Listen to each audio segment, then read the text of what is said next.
Good evening for anyone who may be watching or who ends up watching on tape. Welcome to the work session for the Village of Pleasantville Board of Trustees. Today is Monday, July 26th. As is always the case, we have a work session at 7, and then our regular session begins at 8. So we're here tonight at the Clinton Street Center as we were 2 weeks ago because we're in the midst of a air conditioning project that has, like most projects in old buildings, turned into a bigger to-do than anybody wanted. But in an effort to be someplace cooler, we're camped out here at the Clinton Street Center. Thank you, Joni Ehrlich, for allowing us to camp out in the Senior Center. And thank you, Shane, PCTV, for jumping through a bunch of hoops to make it possible to broadcast from here. So we had a few things on a pretty light agenda tonight because both David Vincimori and Nicole Asquith are away. So you're stuck with the three of us, Paul, David, and me. But the first item we had on the list was a discussion about the proposed pool reconstruction. So at 8 o'clock at our regular session, Troy Tassier and Jim Kennedy will be here. Troy has been the chair of our pool task force, working for the past almost a year now, thinking about how and what we might undertake a project to rebuild our pool. So at 8 o'clock, those guys are going to give a quick recap of where their process has led them. As folks who watch normally may already know, a few months back, after an interview process with Eric Morrissey and Troy and Jim, and Noreen was involved at the time, I think, settled on a pool consultant, a guy named Steve Rimkunis of Rimkunis Engineering, out of several candidates to be a pool consultant and designer. Steve rose to the top, and he's been working with us and with the pool task force, and we now have some schematic results to show, which we're going to show at 8 o'clock. So in the meantime, the matter for us, I think, and one of the issues to address tonight is we're going to describe these plans tonight, and then tomorrow roll it out in every way possible to communicate with everybody about where we are and where the process has led. These are still schematic plans, still opportunities for change, and so we're looking for people's commentary. And one of the thoughts was that we might convene a Zoom town hall to do that as opposed to a live town hall. What do you guys think? That'd be great. I mean, we had almost 100 people on the pool reopening. Sure. So any thoughts on when to do that based on everybody's schedule? I mean, I would imagine, are we trying to look for as soon as possible, like August, or? I mean, normally we try not to do stuff too much in the month of August because folks are away, but I don't want to lose the momentum on this, and this clearly isn't going to be the only occasion when people could comment. So I'm sort of inclined to do it in August. Not only because no doubt we'll get lots of people, but whatever is said will get taped on Zoom and be available, and somebody who missed it can watch it. And we still have live our pool, what is the email? Pool at Pleasantville-NY.gov. Pleasantville-NY.gov. So we got lots of ways to do it. So I'm inclined to, get some preliminary comments as soon as possible. So, do you want to prioritize that over the deferred marijuana forum? Well, so I do think that the marijuana forum might make more sense in September. Okay. That being a matter that doesn't really have much of a deadline attached to it, other than the December 31 deadline. Yep. I mean, there's no deadline attached to the pool exactly, except that our hope is that we could get general agreement on the design, and then Steve and his people get going on the detailed drawings and specs. Those all have to get reviewed by the county health department. So let me just read to you here. I won't read the whole thing, but we'll send this. Jackie just sent a new version of this, but putting together a sort of a one sheet, working with some text that Eric and I and Jackie and Courtney worked on So I'll just read the pieces of it, and so you'll get the idea. Why do we need a pool? A new pool. The existing pools are more than 50 years old.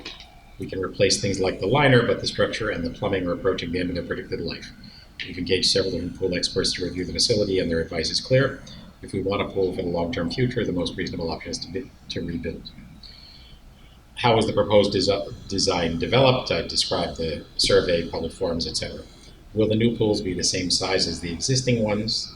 The proposed main pool, which you'll see shortly and you guys have seen already, is about 20% bigger than the existing pool. That's 11,000 square feet as compared to the current 9. The kiddie pool is about the same size but a different shape. Are there new features? Yes, the proposed main pool has a zero entry area, additional lap lanes, and a water slide. Diving board also be considered. Kiddie pool offers a new shape and playful geysers. Is the deck area bigger? Yes, the pump and filter building is moved closer to the basketball courts, allowing expansion of the deck. Are we getting new deck furniture? We hope so, but that'll depend on the budget. Are changes proposed for the pool building? No, renovated a few years ago. So then this is where it comes into the question of some urgency to get community response. What's the timeline for the project? We're aiming to complete design and engineering drawings by year end. That would allow construction to begin in September 2022. After reviews, county health department approvals, bidding, and contract award. We're hoping that construction can be completed by June 2023, which leads into will we lose a pool season? We hope not, but we can't be sure. Next year, 2022, we'll operate the existing pools. If construction can begin in September, the goal is to open the new pool in June of 2023. That's an aggressive schedule that could be extended by weather conditions or availability of materials. And then talk further about costs. We think, as we've been talking, that it's in the round vicinity of about $3 million.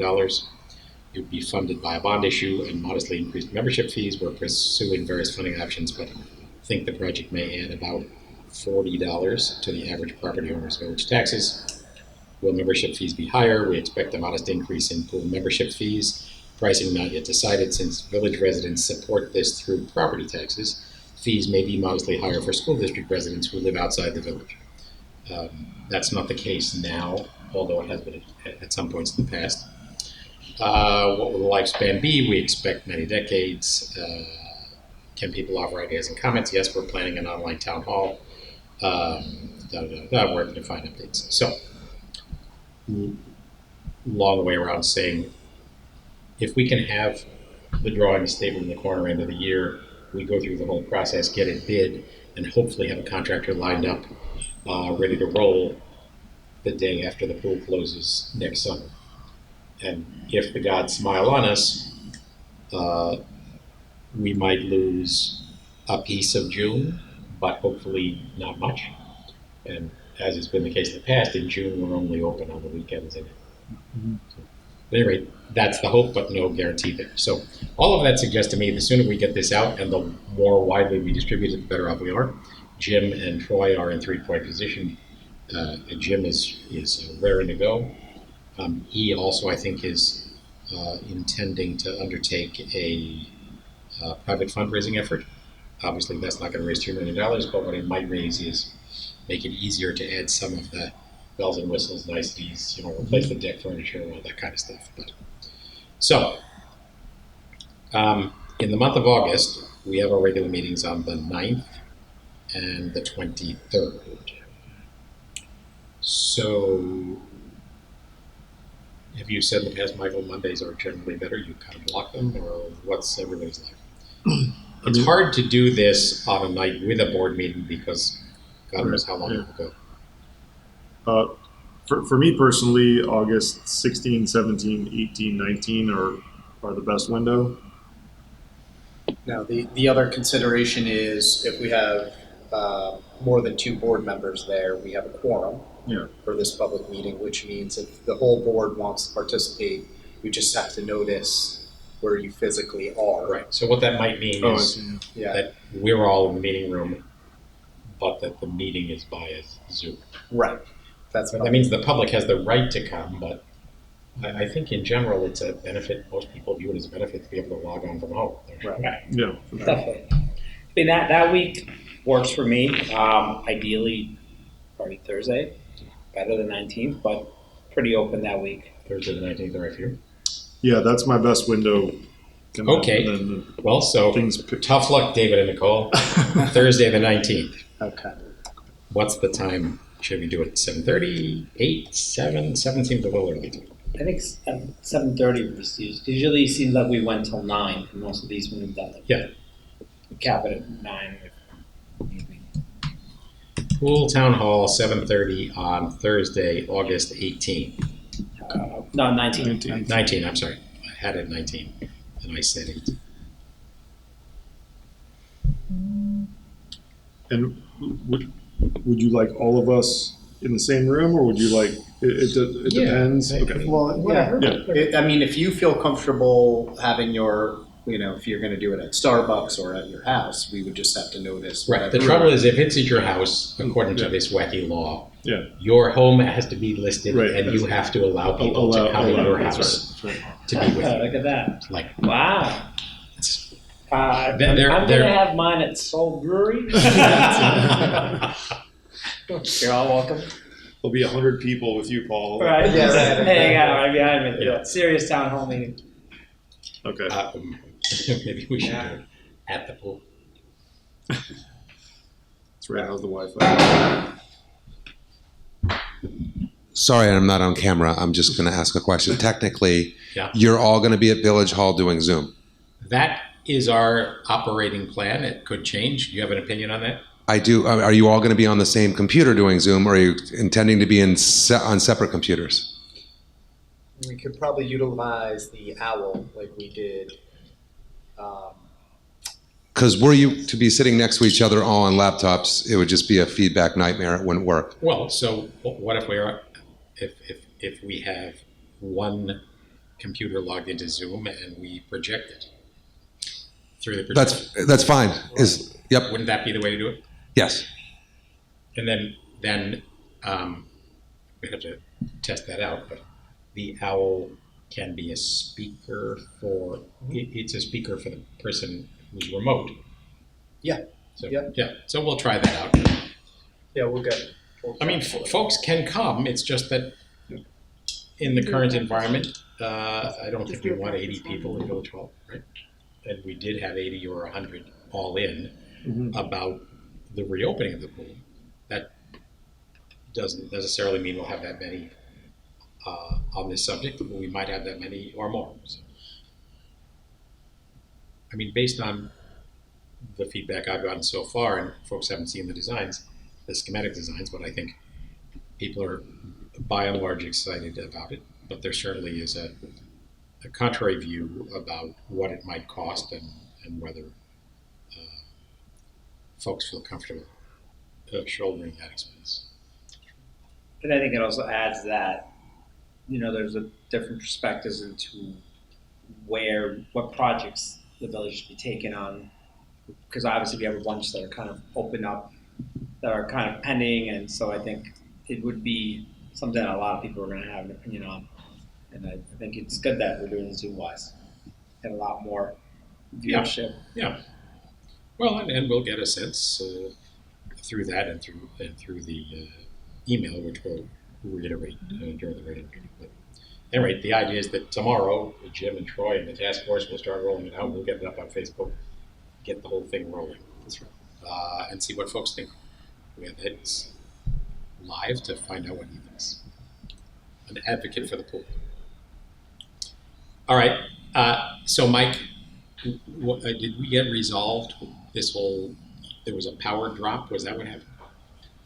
Yeah, This so we weekend? believe it was probably a power surge that caused it to trip. We'll have Nuclear, our pool consultant, come out and look this week, hopefully, to just double check that the motor is running fine. But have to believe it is because we haven't had a problem since. So were you able to sort of restart it? And, Yeah, I went down, it was Saturday this happened, right? Yep. I went down Saturday, talked with Chris, who installed the new electrical system up top. He walked me through it, was able to reset it. you're going to be a licensed electrician by the time this is done. Seemed to be running fine, and we just had to wait for our chemicals to get back to where we could Uh-huh. to open the pool. So while you're standing there, why don't you just recap how it's all going. Sure, we'll start with the pool. Yeah. So current pool this year, membership's been great. We're So probably actually stop, just for the benefit of those who are watching.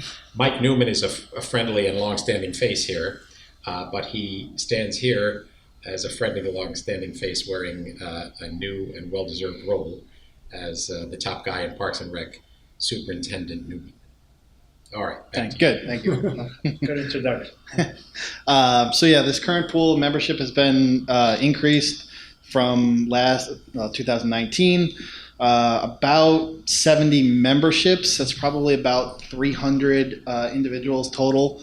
So that Above our 2019 numbers. yes, Which well is above great. 2019, which is great. People are, and as far as feeling overcrowded, I think there's been some days where it's been busy. But my feedback, and I haven't heard any feedback from the public, but the directors say it's busy, but not overly where people feel like they're on top of each other. So that's good news. Guest passes we did this year. We've done guest passes online for the first time, where they can buy in advance and it'll be right on their card. They can still pay at the gate. That's been positive. I'd have to look. It's hard to tell money-wise what we brought in the last couple of years because it's been cash and it goes into one thing. But I feel like that's been positive and an increase to have the option to buy it in advance and just have it on your card and just show up at the card and they take it right off. Swim lessons also has been very high demand. We are trying to meet it as best we can. There's only so many guards and so much time to get to it. We've gotten to about 75 people. 57 people. There's still about 50 or so on the wait list. Wow. So, And how which does is that compare? like a Years back? way increase. Right. From 19, I think we had maybe 20 or 30 people sign up. Part of it is this year we went fully online, so they didn't have to come in. In 19, they still had to come in, so that probably had an impact. Next year, we're going to look at some other options to try to get more people through with one, trying to get a few more guards to do it, and also maybe offering some group classes, group lessons, so that we can try to get as many people through. And we're also talking about adding lessons to camp. So they would be pulled out for 15, maybe 20 minutes in their swim, and they get a swim lesson during camp. So all of that's that cool. is something we're going to look at for next year. Other than the minor issue with the electrical and the pump, and one other issue with our chemical feeders, pool's been running fairly well. When we have these small issues, we've been addressing them as quick as possible. We don't want to close the pool. We were able to keep the kiddie pool open during what happened on Saturday, so that was nice. When I was there, people were still there in the kiddie pool using it, so that was great. Staff's been good. I've had positive feedback from the public about the pool, and everyone just seems to be happy to be there. That's pretty much about it. Snack bar rolling? Snack bar is rolling. He's, in the beginning of the season, he talked to me, said he hasn't seen our pool like this in years. So he's doing well. I haven't heard anything negative or positive necessarily about the food, but he's done a good job for us in the past. Mike, quick question. Do you have the latest revenue numbers on the pool? Yes. That's an interesting. I just have the membership number. I think, as of last week, I think the last number I saw was 235. Yes. Right. So, it's Yes. it's great news on 1,000 fronts, one of which is we edged into this a few months ago, assuming we were going to lose money as we came out of COVID because of folks reticent about coming back and the possibility of having to have reservations for pods, and you had to run around with all of those different options, and then things eased up in the nick of time. So that obviously helped. Clearly, there are a whole lot of people that are just sort of COVID rebounding, just looking for an opportunity to get back to the real world. But the other thing, and this is a very happy piece of the story as we confront this big capital project, is we saw it in the survey, folks like our pool. Obviously, there are fancier and bigger places to go.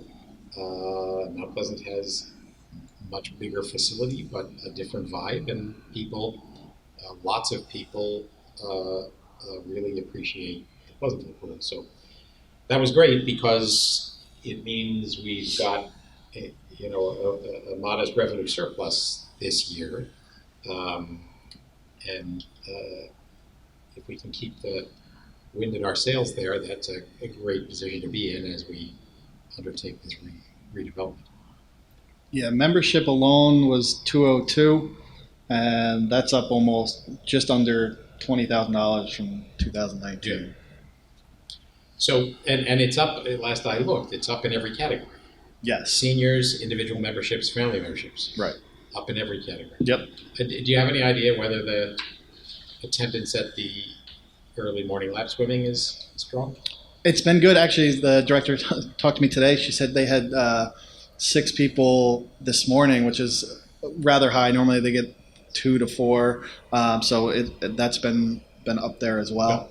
And I think potential going forward with potential of the new pool, there's a lot more options for stuff like that and even other classes and things like that. And how about day camp? How's that all going? Day camp's been going well. We are 2 weeks away from being done.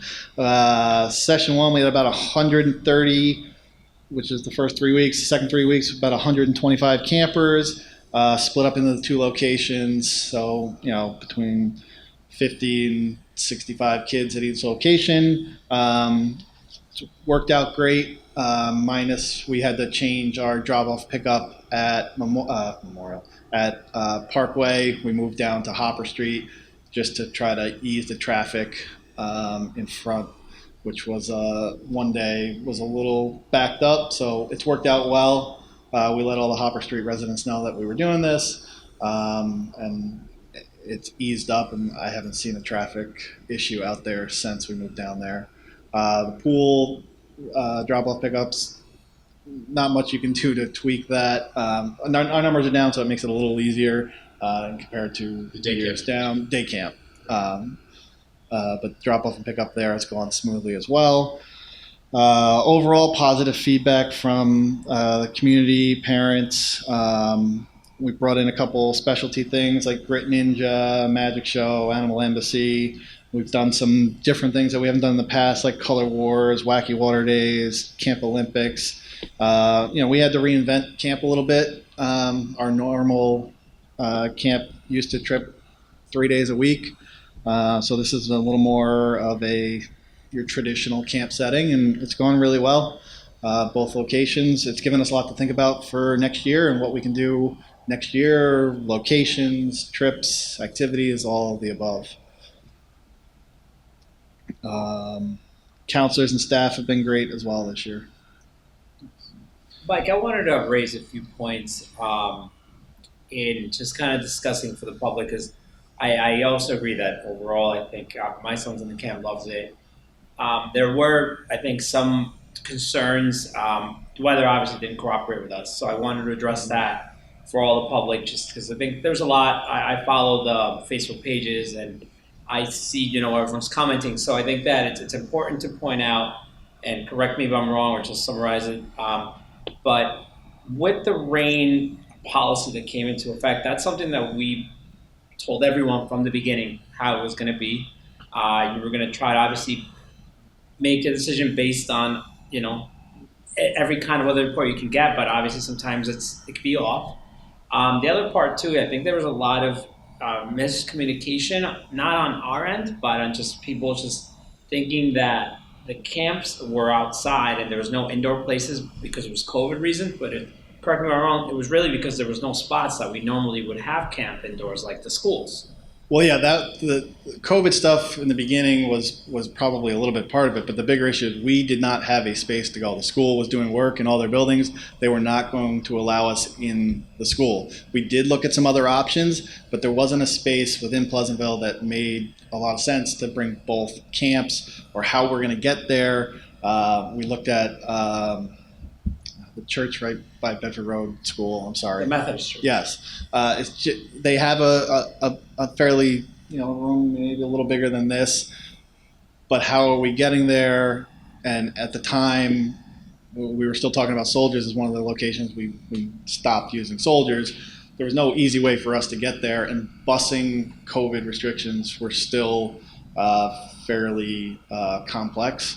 And I don't think we were going to take on busing just in case.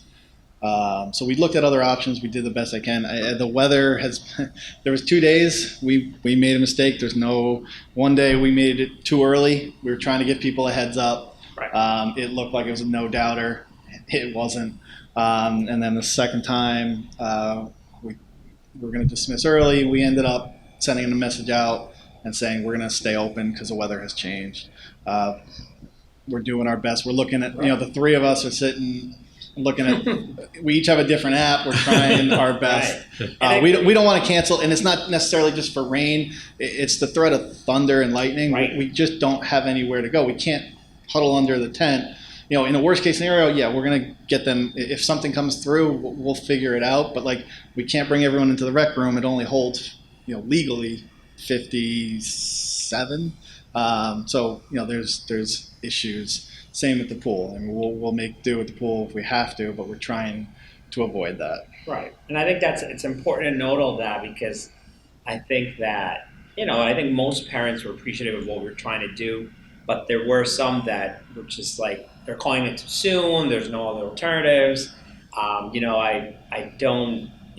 can't keep finding childcare like this. But I think coming into this, we let everyone know, and I was at those meetings where we let everyone know that there was a lot that was going to change on the spot, and people have to be flexible. This was the route that we were going with the camp that we were offering this year. Obviously, it's a very, very difficult year in trying to, adjust to everything, but I think the rec department did a great job with adjusting as best as we could, and I think it's important to know that these are the reasons why those calls have to be made last minute to try to give people have camp go forward, and we weren't just canceling without considering everyone that was there. So I think it was important to be brought up, and I applaud you and your team because you guys obviously are doing your best with the difficult situation that we're in. Thank you.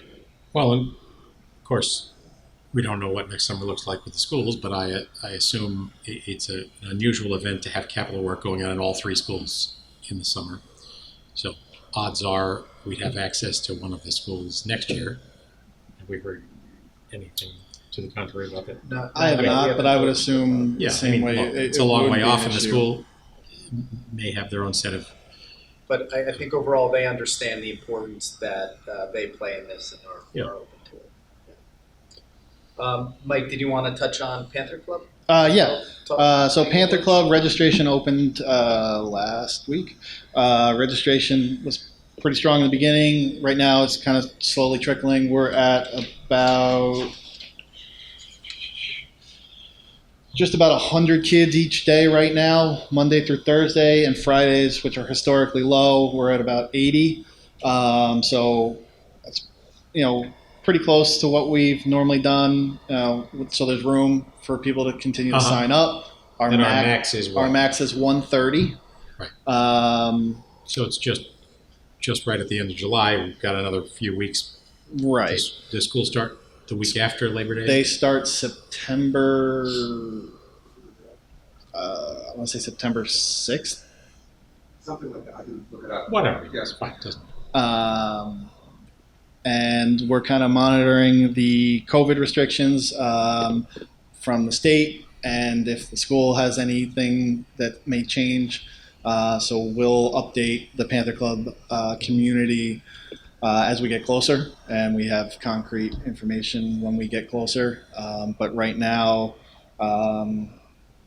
if all stays well, there won't be a mass restriction at this point. And are many of our 2019 staffers coming back, or is it A good number of staff. characters? We have reached out. We've started getting them paperwork to return. We have already started advertising through Indeed. We'll have an ad going to paper. I think it goes in tomorrow. And we've blasted on our website. We are going to look for some more staff. We're probably looking at trying to find another 8 staff members to cover what we anticipate based on numbers now and what may increase a little bit going forward. hopefully we won't have a problem finding that. I mean, Chris will be the, yes, Chris will be the point person on site, and we'll have him up and running. It'll be his first time dealing with Panther Club. We have Mindy back, so she'll be able to, along with myself, get that off the ground pretty smoothly and explain to Chris, here's, what you don't know. So we're excited about that. I think we should have shouldn't have too hard a time finding staff. I'm hopeful. I mean, what are we saying to staff about vaccination? right now it's their choice. We will collect their vaccination cards. And again, we'll go based on the guidelines that are currently for the state. So if they're requiring unvaccinated staff inside to wear masks, that's what we'll do. Mm-hmm. We'll go from there.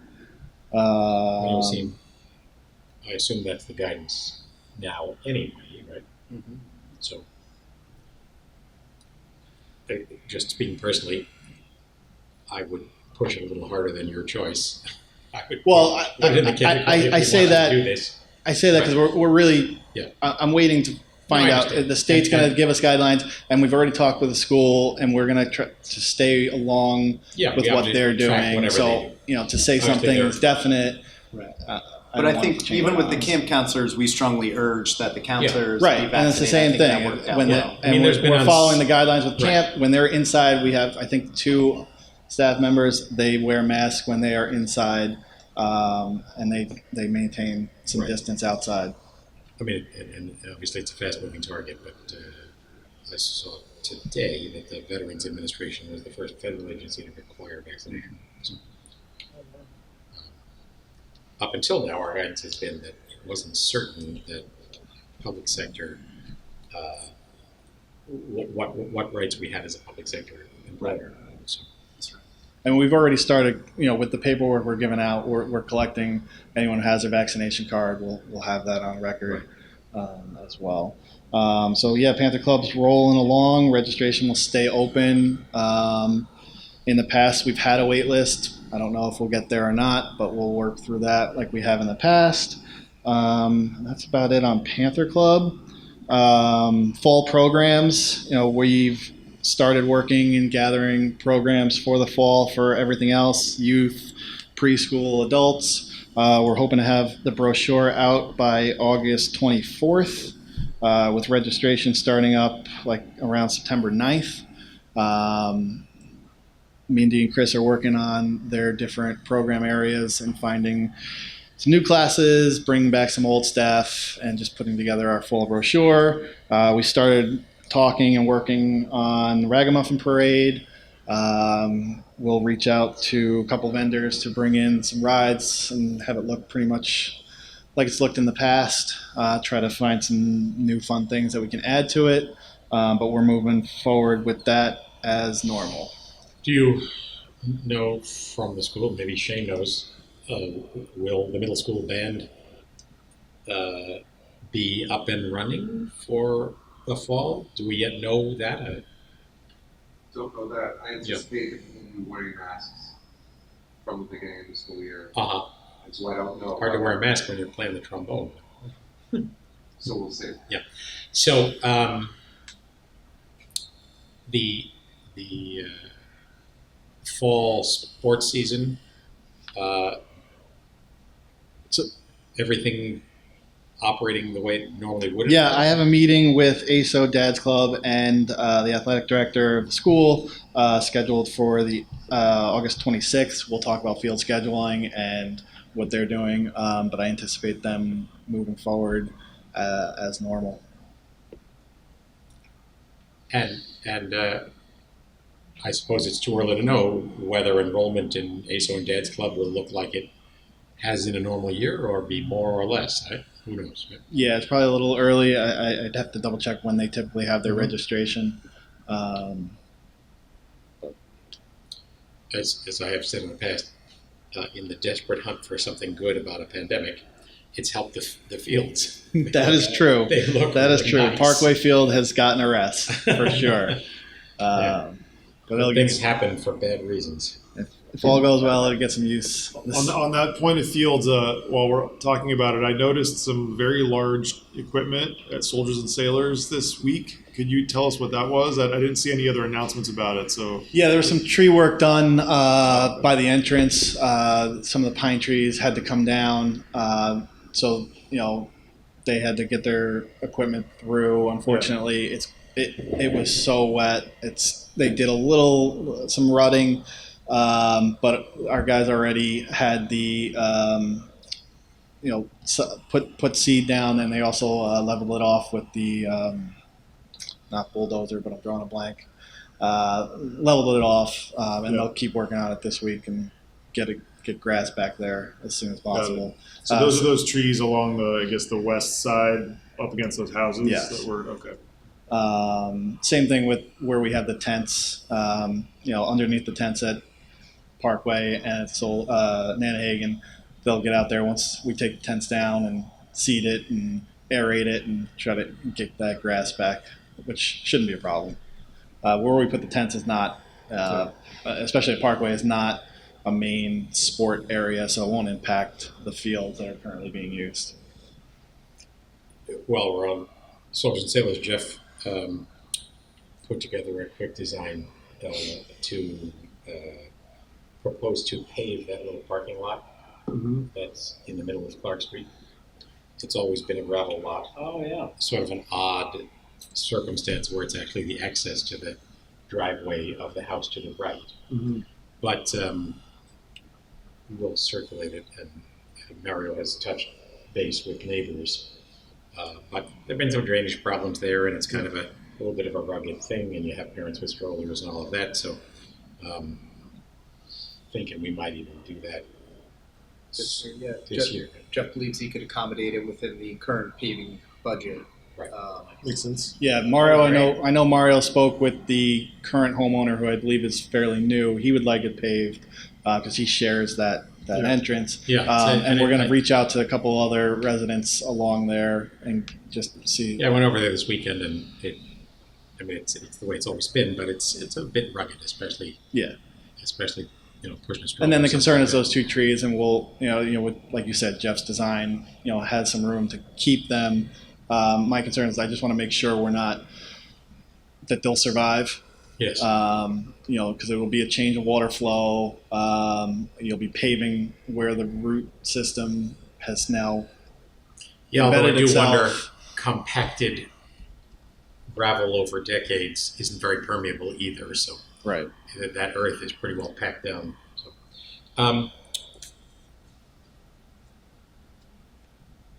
So that all sounds good.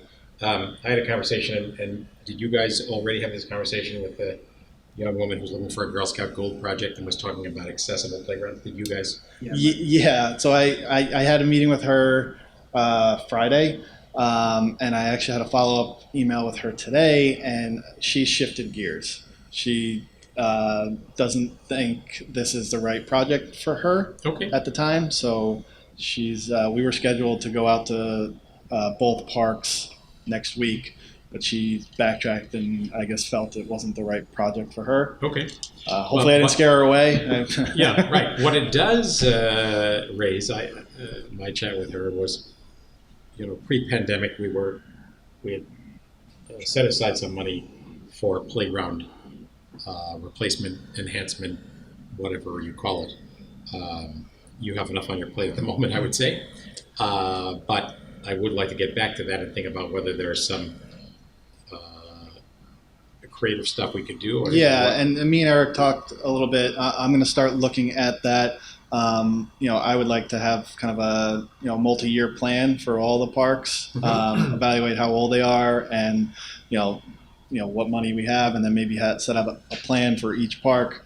I don't think doing them all at once or rehabbing them all at once makes a lot of sense, but strategically hitting the older ones and over a 5 or 8 year period, we have a plan in place to update or replace the current playgrounds. That's what I'll start looking at soon. And our insurance carrier offers specifically playground inspections to help kind of develop capital plans. So think, Mike, you already reached out. Yeah, to and we're them. gonna have the current playgrounds inspected again. Playground Medic, they're based out of Hawthorne, I believe, and they'll come out. We'll schedule have them come out and take a look. I can see it now after the insurance carrier assists, we'll have a playground with nothing higher than 6 inches. Insurance carrier might not like what I'm about to say, but I wanted to bring this up as well with you, Mike. That I was up in Beacon for a day over the course of the summer, and their main park in the center of Beacon. There's what we think of as a traditional playground, built of metal and plastic and everything, and then next to it on the hill, there's something called the Wee Woods. That is clearly a community developed project that is entirely created of natural materials. It downs trees that got repurposed as climbing structures and attached with ropes. And there were no kids on the metal and plastic playground. And there were like 20 kids there. And they were all on, it makes sense in a way, right? It's what a playground is imitating. Right. Right, it's imitating climbing. So Turns out when you sanitize it, it's less interesting. This is a very beautifully done version of Right. climbing around on tree stumps. It was really well done, and it just I took some pictures for you because it felt like this. It's only a few years old. It felt like the sort of thing this community would actually really love, and there may even be kind of sustainability grants we might be able to apply for, and when trees come down in Soldiers and Sailors, you could say, well, we have a plan for that tree, Yeah. Fell them in place. and so it's more than just tree stumps, but it was quite a nice design. So something to think about as we redesign. And I think it's great. On my end, something that I've been talking to Eric about, I've mentioned, and I've talked to, I think I've talked to Troy, I think I've talked to Mike about also. I play soccer. I play in a couple different leagues all around Westchester. And, I've wanted to revisit the idea of, right now we currently have a softball league in Pleasantville. It's played at Parkway night times. I go watch a couple of my friends play. It's great. It brings people from all different villages. I have a lot of friends that are from Hartsdale that come play, and it's nice because a lot of people come out, and from there they either go to Foley's or they visit the restaurants or lacrosse. So I've had some interest to see if there's any field availability to do something like for a men's soccer league or something like, or even just something at a small level where it could be like a tournament, like maybe a 2-week tournament or something. I do believe that right now, especially with this year, there was a Euro Cup, and there was also the Cup in South America and even Central America, and all then USA actually won one of the cups. And next year it's going to be Soccer Mania again, football with the World Cup coming back up. I think that this could be something that we should at least look into. I've had a league ask me if knowing that I'm on the board, if Pleasantville would ever do anything like this. From what I've known since I've lived in Pleasantville for close to almost 30 years now, I don't think I've ever seen a men's soccer league in any kind of way. There's been pickup soccer at the high school, at Parkway, but nothing ever more like this. So I think while you're doing your study of the fields and everything, seeing if this is something of a possibility at any point that we could do something like that, because I think all these kind of events where you can gather many different individuals and of all different ages, I think it could definitely bring the community closer together. Yeah, so I plan to address that and have a conversation and bring that up at our next PRAB meeting to discuss and talk about some ideas about possibly, renting and, that option and having something concrete. With that said, just, off the top of my head, with renting, it'd really be each application, in my opinion, would be evaluated based on manpower, the current field health. So if all of that works, then I think that we can build a fee structure for different leagues, because you're not alone. I had 2 other groups. There's a lot of these select softball and baseball teams looking for a home or looking for a field to use. So I think there is some opportunity for us to do stuff like that, but I think it needs to be very laid out and, carefully looked at before we wreck our fields for outside groups. Not saying they would all be outside people, but that should be considered. And I plan to talk with PRAB. We're hoping to have a meeting in September. On that front, I was approached the last couple of weeks by a couple of people who wanted to revisit the question of turfing all or part of Parkway. It's an issue that's come up at various points, and it is a difficult undertaking for a variety of reasons, drainage being one of them, but it is a multi-million-dollar idea. And again, years back, the suggestion was that if you turfed, say, the front part of Parkway, the part between Marble and the bleachers, that one would want to complete the light towers all the way around. The light towers were originally designed mostly to light up men's softball. When the high school has a night game, they rent some light poles to complete the lighting around the corner by the baseball field. So at any rate, that, and this dates back quite a few years, that project was in the $750,000 all by itself. So in my sense of it at the moment, given what we have on our plate and the project we have for the pool, that it would be hard to consider that. But by the same token, obviously there are lots of folks interested in seeing it, and I think I would guess that might be a $4 or $5 million project to consider. So I'm sure the folks I talked to this week are kicking it around in their minds. But I wouldn't, at least at the outset, be that optimistic that there is a way forward on that.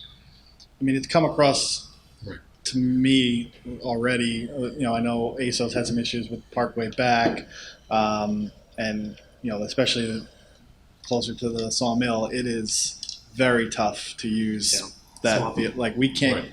we have a hard time getting mowers out there for days or a week after When a it's very heavy mushy. rain. That could be another. Without doing a whole turf, we may look at some drainage options. Well, yeah, the way we didn't bring this up yet, but with the way the climate seems to be changing, the drier places are getting drier and the wetter places are getting wetter, right? And we've seen that pattern. I mean, this summer is the most we've seen that, right? And so we have to be planning on at least this level of rain, right? Right.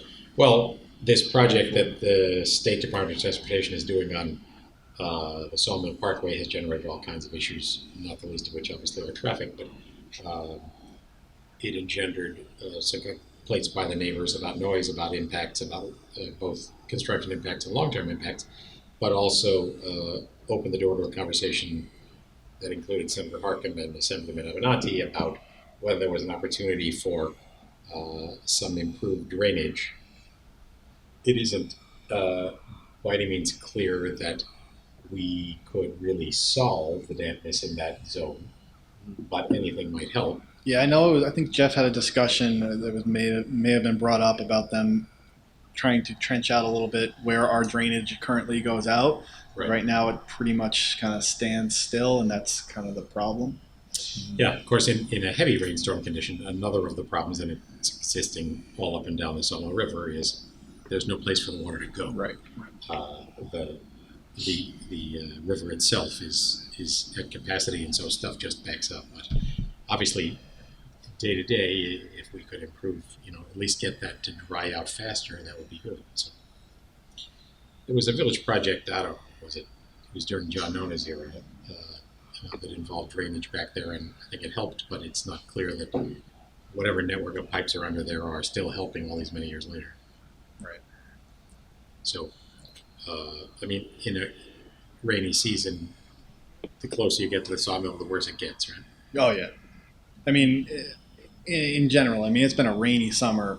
You can walk out on the football field, the main field. It's wet for days afterwards. Mhm. It's just not draining as fast as you'd like.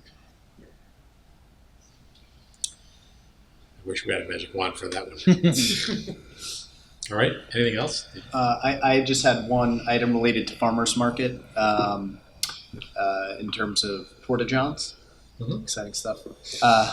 Typically, they have access to, Starbucks has made public the use of their restrooms.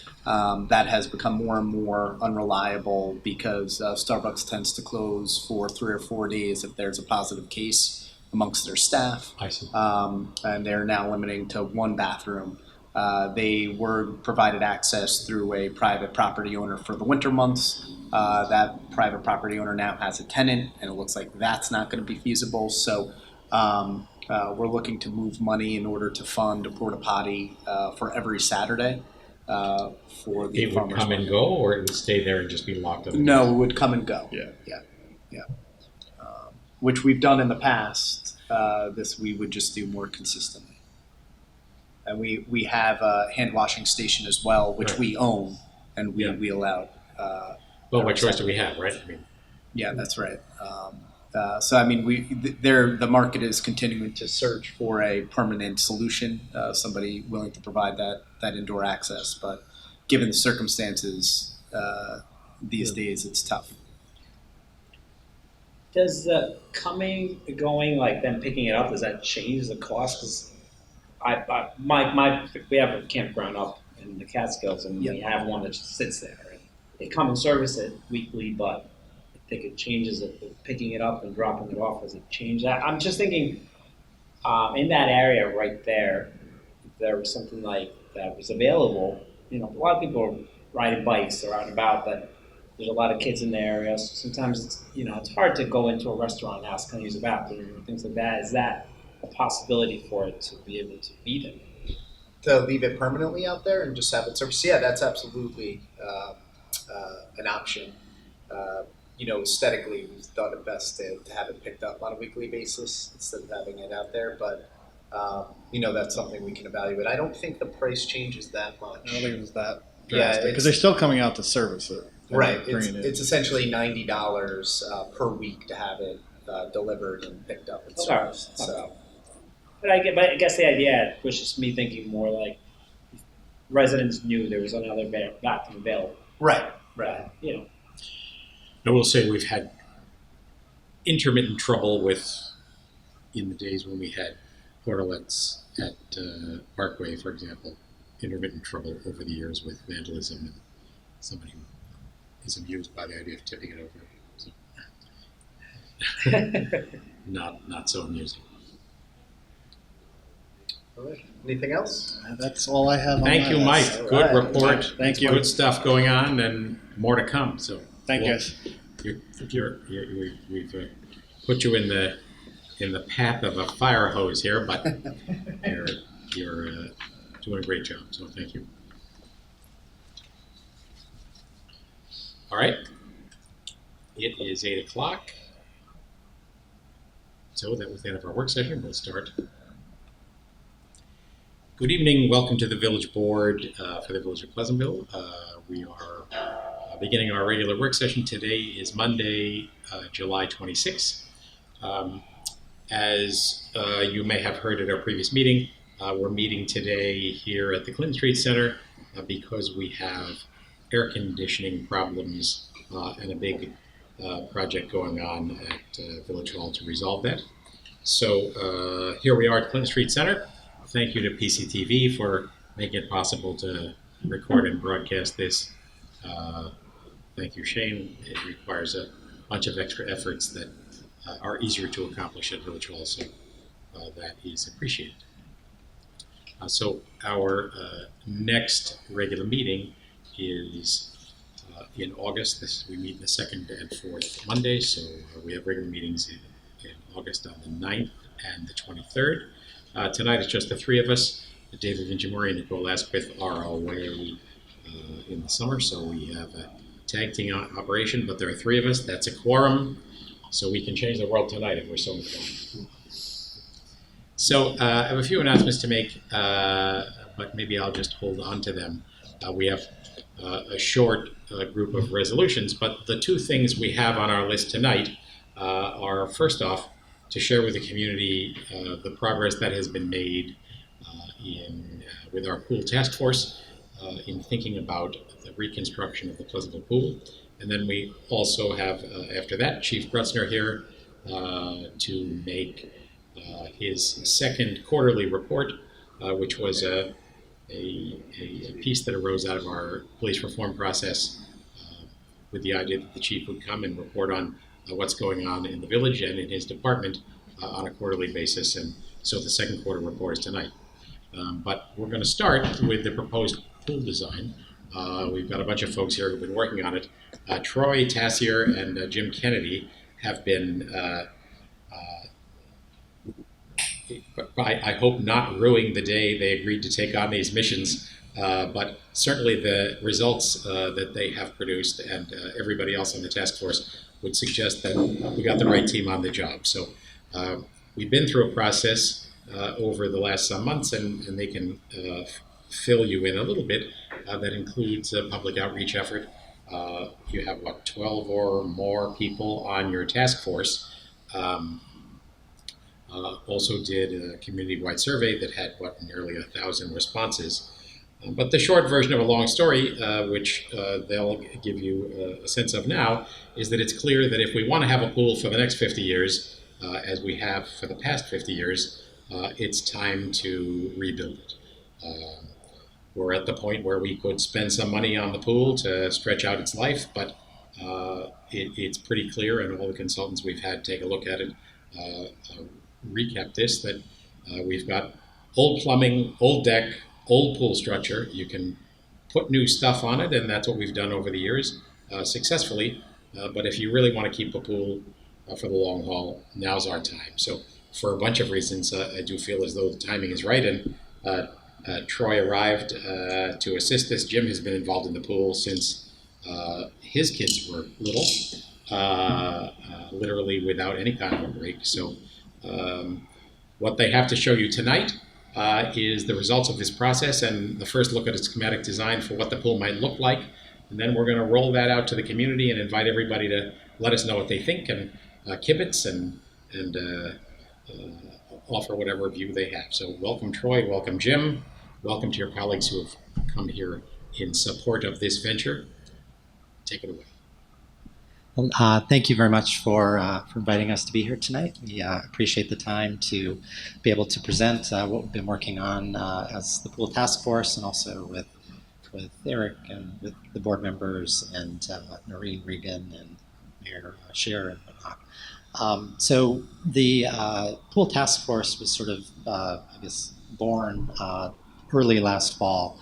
I had several conversations with the mayor over the summer and discussions about the pool and various things. And he asked me to put together this task force to look at the future of the pool in, I believe, late August or so.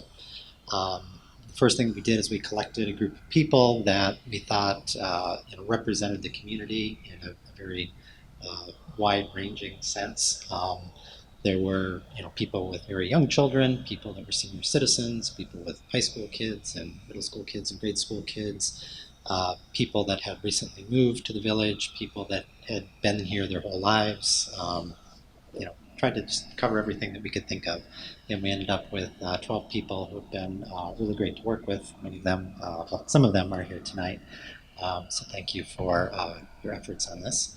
And once the task force was formed, the first thing that we did is we set out to create a survey of the community sort of feelings about the pool and what the future of the pool should look like. We had great responses, as the mayor said. I'll talk a bit more about this in a few minutes. And then we've been working with the village administration and the village board ever since to show you what we've arrived with tonight. So to put everything in context for what we're going to show you, we first wanted to say a few words about where the pool came from. So this is Jim Kennedy. He's been a long time Pleasantville resident, and he's sort of the resident historian of the task force. Thanks, Troy, and thanks, everybody, and thanks, Mr. Mayor. Mr. Mayor, you observed on several phone calls that you and I go back pretty far with the pool. Not as far as this picture goes. But it turns out that the pool goes back a lot further than you and I do. And it goes back to before 1930 to ye old Pleasantville swimming hole, which was not a precursor of the pool, not a real pool, sort of a pond, but didn't have much to recommend it except maybe the pastoral setting there. But with the house did change. And we have some other pictures of the old timey lifeguards in the one piece suits. It's pretty crazy. But that was this goes back to the late 1920s at least. Now, when the country and the village emerged from the Great Depression, the community got together, and with a combination of private money, individual donations, and then public works money from the New Deal, they built what is the precursor of the current pool at the site. And this is a picture. And by the way, these pictures are courtesy of the Westchester Historical Society. We dug up a lot of cool stuff. But this is July 4th, 1939, in the early days. And look at this is crazy. Look at the people who are lined up. They're all dressed up, and this is obviously early because they have the temporary fence there. But it's really something. In those days, Mayor, the competitive swimming was this way. So roughly 50 yards, but not quite. And they had big diving board facility over there, 2 low boards and a high board. That, of course, these buildings are long gone, but you can see that it's pretty much the same site. And they got donated. They got individual donations. They employed the unemployed, able-bodied unemployed men of the community to dig the hole. Really? They got a backhoe was donated by a local contractor, and so a lot of the early work was actually the blood, sweat, and tears of the community. So really something that and the task force, is a bunch of pool enthusiasts, no doubt, but knowing this history, we're really even more enthusiastic about it and more committed to preserving what is essentially a 100-year-old asset for the community. So I'll turn it back to Troy to show the new thing. Thanks, Jim. So as I mentioned earlier, the first thing that we did was to put together this survey of the community. And this was largely done by Jill Jameson, who's here tonight. And we rolled this out, as we said, to sort of figure out what the community thought about the pool, what they'd like to see, and so forth, what they liked, what they disliked. And we sent it out through the rec department and other sources to get feedback. And we received almost 1,000 responses, as the mayor said earlier. And if you add up the household members of all the respondents, it was a little bit over 3,500 people were in some sense represented in the survey, which we're not that big, so that's a pretty big number to to get feedback from. So we were really thrilled about that. And there were really 6 big things that they said were important about the pool. Number one, they wanted to maintain the kiddie pool separate from the main pool. So that was number one. Number two, they wanted more deck space. So they wanted more, they didn't want the deck space to be as crowded as it was. I don't think anybody said the pool should be smaller. That's my guess. Most people said that they either wanted to, at a minimum, maintain the current size of the pool or expand certain areas of it. There was a pretty strong response in favor of zero entry for children and other people that needed easy access to the pool. And there was also a statement, a good feeling that particularly the lap lanes were somewhat constrained in the mornings, as we're just talking to the Pleasantville summer swim coach. The lap lanes are usually packed as he arrives in the morning, and also in the afternoons when the pool is open. Not all the lap lanes are open, so we wanted to increase the ability for adults and others to swim laps and exercise and whatnot. So once we had this information, we began working with Eric and Mr. Mayor and Noreen Regan and others in the village administration, Matt Trainer initially, later Mike Newman, who's here, and interviewed a series of pool designers and pool consultants.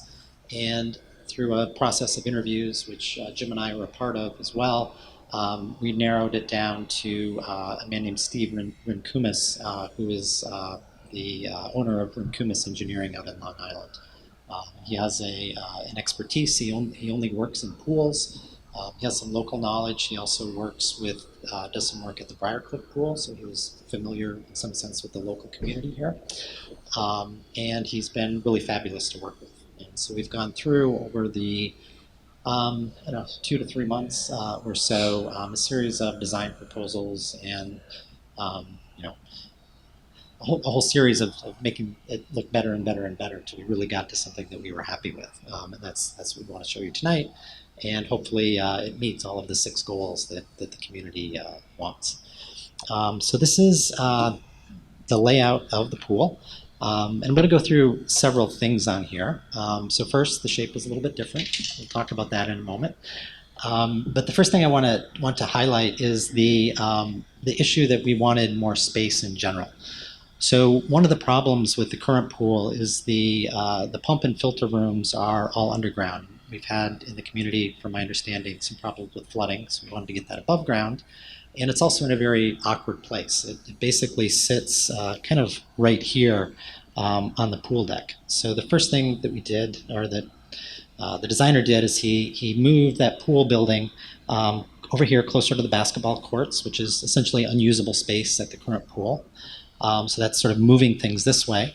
And then the other thing was to move the kiddie pool closer to the pond, which again sort of enlarged the area that would be usable for the pool. And then along with that, you'll see this is will be the fence separating the main pool and the kiddie pool. It used to be located roughly where the edge of, or excuse me, not used to be, it currently is located at the edge of what's shown as the main pool. So in all of these things, we're essentially stretching out the space that we have so that we have more room both for the pool and for deck space, which were things that the community said that they wanted.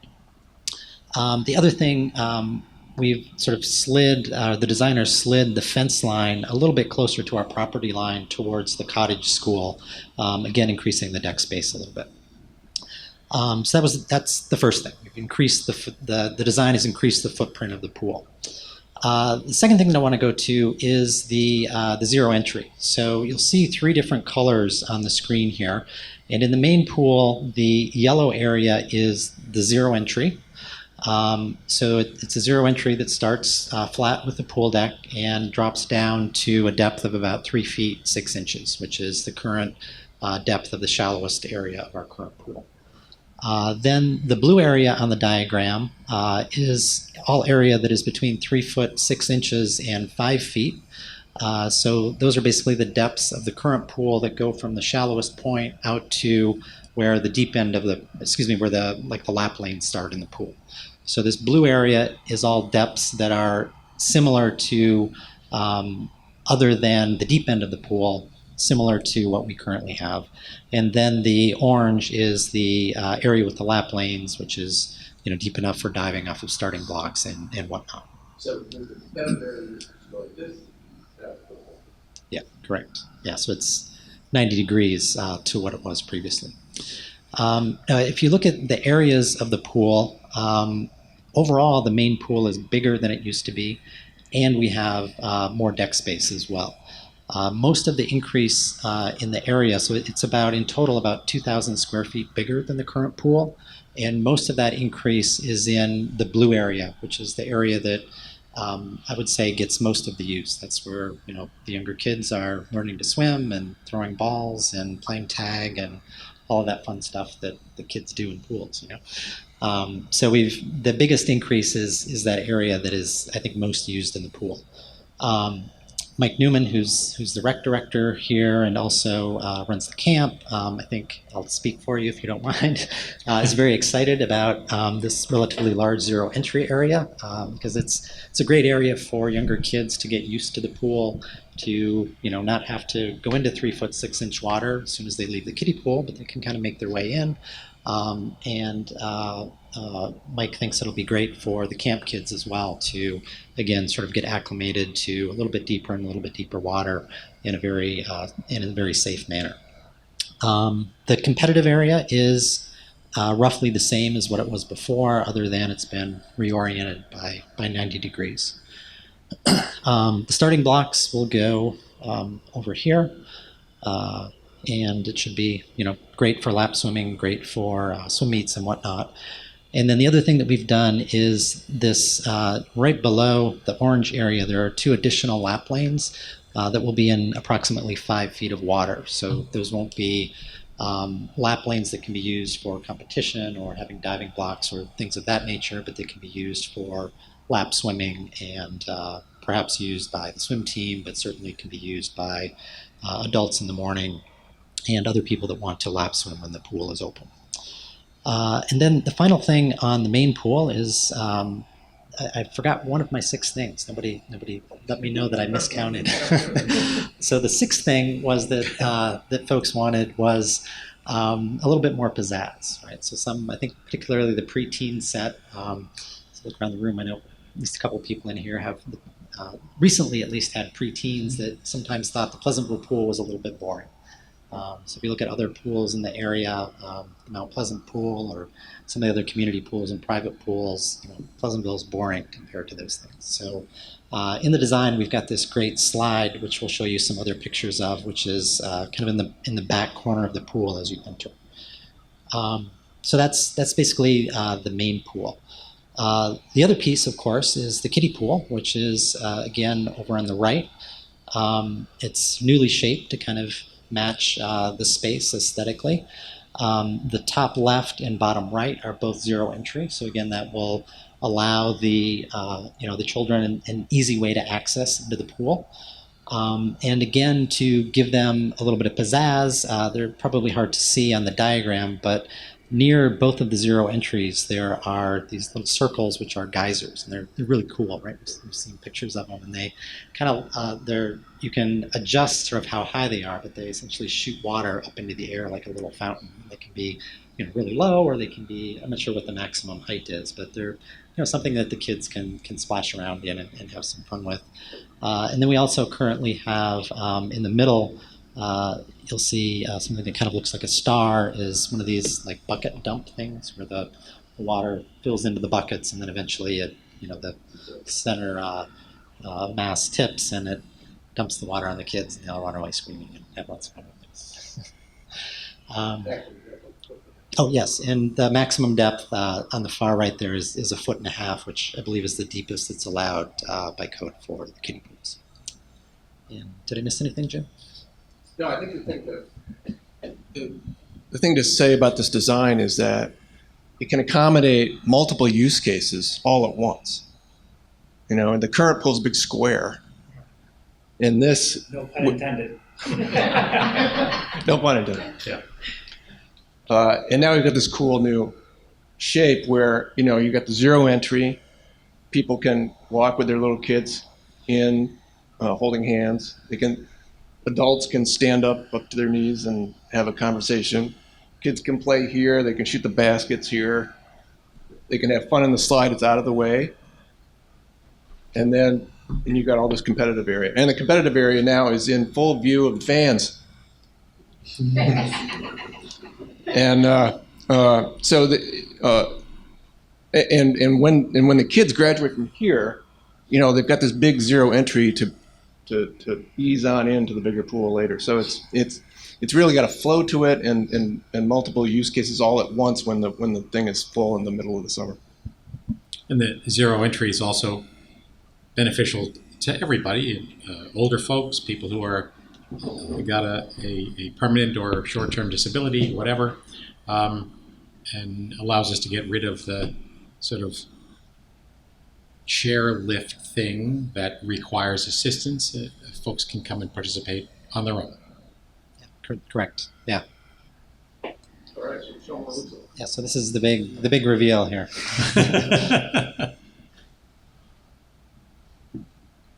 This is the actual rendering of what that schematic design would look like in real life. Awesome slide. Yeah. 19 foot. And you can see the deck area, the expanded deck area. Great new kiddie pool area. when you have a swim meet, you got the blocks here. The officials are going to be back here, so the fans can fill this whole area up. And then you see the kind of the multiple use cases, and you can see how big this zero entry part is. Really, really something. What else are we missing? But one thing yet you guys didn't mention yet is the optional diving board or not, or the diving depth. Is that on your your agenda or? I don't know if you guys like it, but well, I actually just curious where we left it. We're going to put it where if if we get a diving board, it will go there. Yeah, right. And I think we sort of have this agreement that we'll dig the pool deep enough for a diving board. Okay, so that's still the plan. And if everybody's in agreement, we'll put the diving board in. If not, we'll wait and see. I mean, there's issues around the diving board. Obviously, there's supervision issues and all sorts of things. But we wanted to make sure, going back to the history, the pool is 50 years, more than 50 years old. Actually, more like 70 years old. And multiple generations are gonna own this facility. Yeah. So we don't want to foreclose, decisions. We might make one decision now, and then 20 years from now, somebody might want to make a different decision. So we want to have the pool to be flexible and grow with those possible use cases in the future. I think that's a great decision. And Jim and I and a few others in the room are old enough to remember when there was a diving board and had to be yanked out because the code changed about how deep the pool had to be. So certainly some issues there, but just as Jim said, trying to make this a pool for the long term and give us as many options as possible. Love that diving board. It's to go with your daughter. It's okay. Yeah. Not off that. The painful thing is We're that, classmates. So. that we recall the diving board as parents. He recalls it as a little kid. I love that diving board. You get us off that. Wounding. It's just wounding. We need to have you quoted on that, Trustee Yeah. Alvarez. There you go. Sure.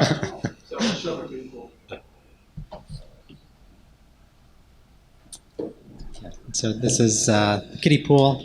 You can see sort of the bucket dump here and the little geysers here, again, which can be adjusted for the height.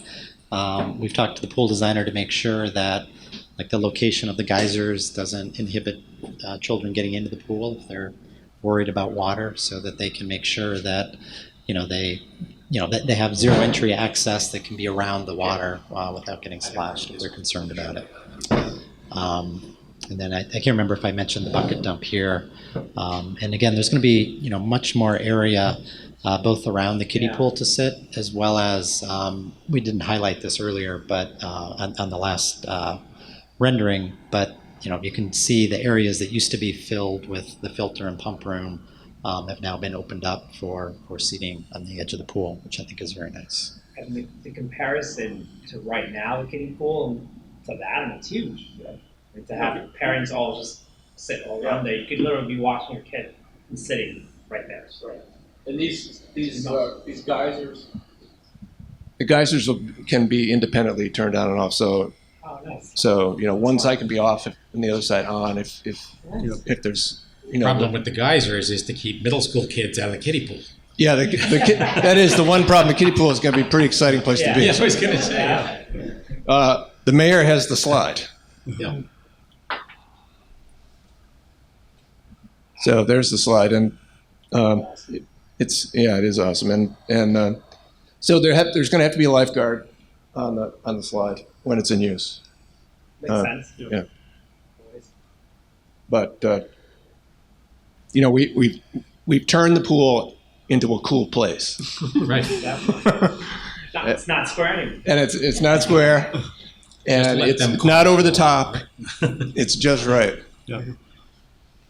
One thing I love about the slide location is that when it does get overrun with teenagers, it will be back in one kind of in its own spot, and aesthetically it looks nice up against the trees, and also practically you can kind of keep it over there. We had one design where we had the pool was square. Yeah. Today, and the slide would have been sort of in the middle, and that was going to be disruptive. And then, Right. But when we came up with this new design, everything fit in different places, so you can imagine all those use cases at once. Absolutely. So among the things I worried about at the outset of this is that we'd be going to the community to say we're going to spend, $2.5 or $3 million on your pool, and after all the bulldozers are gone, you're going to come back and we'll snip the ribbon and it'll look pretty much the same. All new innards, but sort of the dispiriting moment of, oh.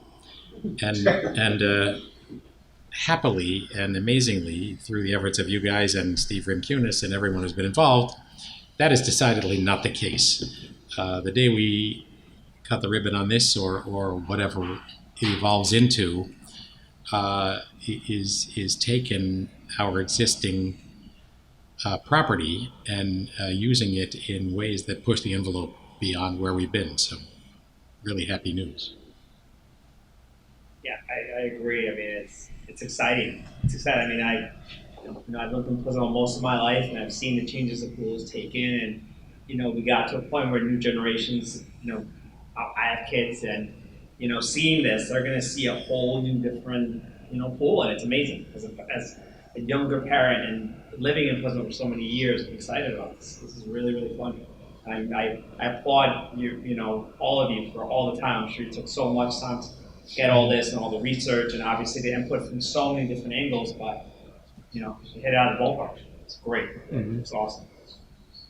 So a number of things are clear. One is you choose the right people to get the job done, and they get the job done better than you imagined.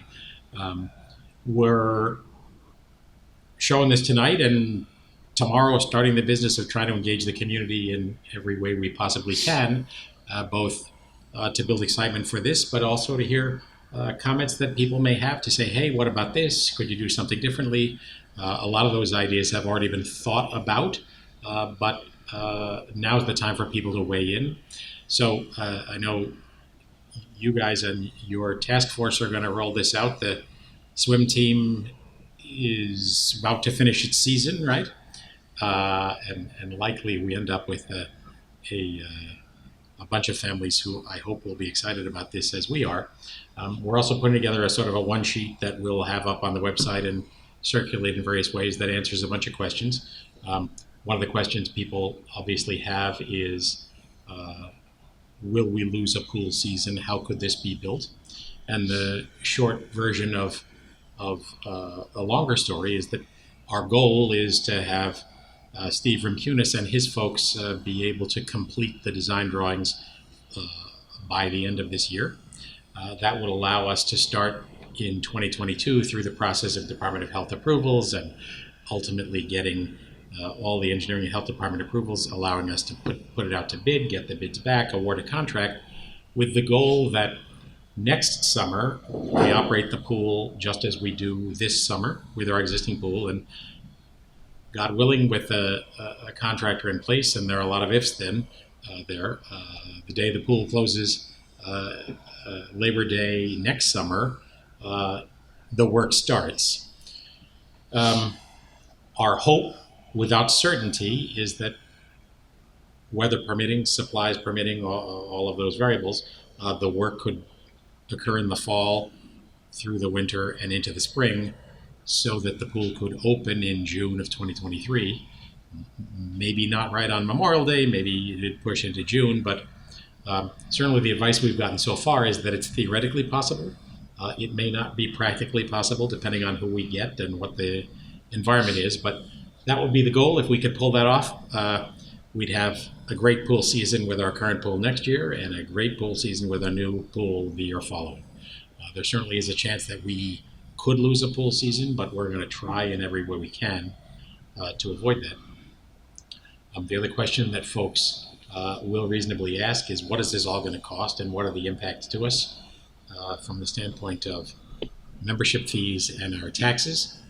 That was certainly a motif that we heard from folks responding to the survey, recognizing that for lots of folks, you've got people running pretty hard to make it possible to live in this place, proud to do it, but struggling with the idea that it would cost them a lump of money to be able to participate in the pool and to pay their taxes. So We do expect that there would be some modest increases in the pool fees. We're probably a bit below market in comparison to pools that you look at, municipal pools you look at around us. I don't think that's really the benchmark for us. The goal here and the reason we're doing it, just as Jim said, for all these many years, is that in a world where people are frequently headed off into their own silo based on where they go and what they're willing to pay, the Pleasantville Pool is a place we all go. And the relatively modest cost of going there has made it possible to open the doors as wide as was reasonable for everybody to be able to come, and we want that to be the zen going forward. So very, very preliminarily, we think that the tax impact of this might be in the neighborhood of $40 a year for the average Pleasantville taxpayer. And likely there'd be some modest increase in the pool fee, but again, nothing that would cause you to jump out of your socks. Another thing that we're almost certain probably to add to this is a modest surcharge for folks who are in the school district but are not Pleasantville taxpayers. At the moment, those rates are the same. We've wanted to make certain that as many people as possible could join our pool and that kids who go to school together could play together. We want that to be the case for sure going forward. It has nothing to do with an effort to discourage school district residents outside the village, but simply to say, okay, village residents are paying for this over time in their property taxes. School district residents are not, and so it's fair to say their fee might be a notch higher. So I'm sure there'll be ongoing discussion about all of that, but I think as a group, the board and the administration are feeling that the way forward is manageable, that we can do this. I'm hopeful that community members will feel the same, and we'll obviously have a vigorous conversation about what the thing is like and how to balance out the various costs. But we're in a strong position here. Mike Newman was reporting to us tonight what he's been keeping us up to date on, which is that our enrollment here in 2021 is better than it was in the summer pre-pandemic. And we had gone into this with the full expectation that we were going to lose some money, that folks would be cautious about coming back. Many discussions in the spring about whether we needed reservations and a pod system and all of those COVID restrictions. Unfortunately, that didn't turn out to be necessary, and people have responded full-heartedly. Just amazing to see how many folks have said, we want to be at the Pleasantville Pool. So we know there are fancier options in the world, not for long. But honestly, I think the zen of the pool is the same as it is now and as it was in the picture you showed. You got to change with the times, and nobody in 1939 had that fancy corkscrew slide. But if that's what keeps the middle schoolers on our side, I'm all in. So, anybody else have commentary? Or? I just stay excited. Great job. Really, really appreciate your time. Yeah, just another ringing endorsement. At the pool task force meetings, I was amazed when there were so many options presented, and everyone in the meeting zeroed in on this design. So it's kind of coming out of a committee with a lot of strength, which is great. Yeah, great. And we really, I say it every time, but we really, really appreciate the opportunity you've given us to participate in the process. It's been really fun, but it's also been really rewarding to get to a spot like where we're at. Yeah. Well, and as I sort of alluded to up front,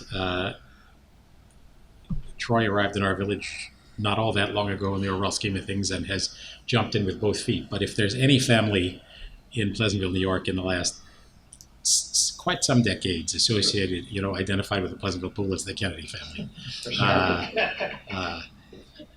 Parents, kids, the whole 9 yards. And the Kennedys have in the past actually made some donations to make possible things that were otherwise hard to achieve. And so we owe you this, and you've delivered. So. All right. Anything further? All right, take it away. Okay.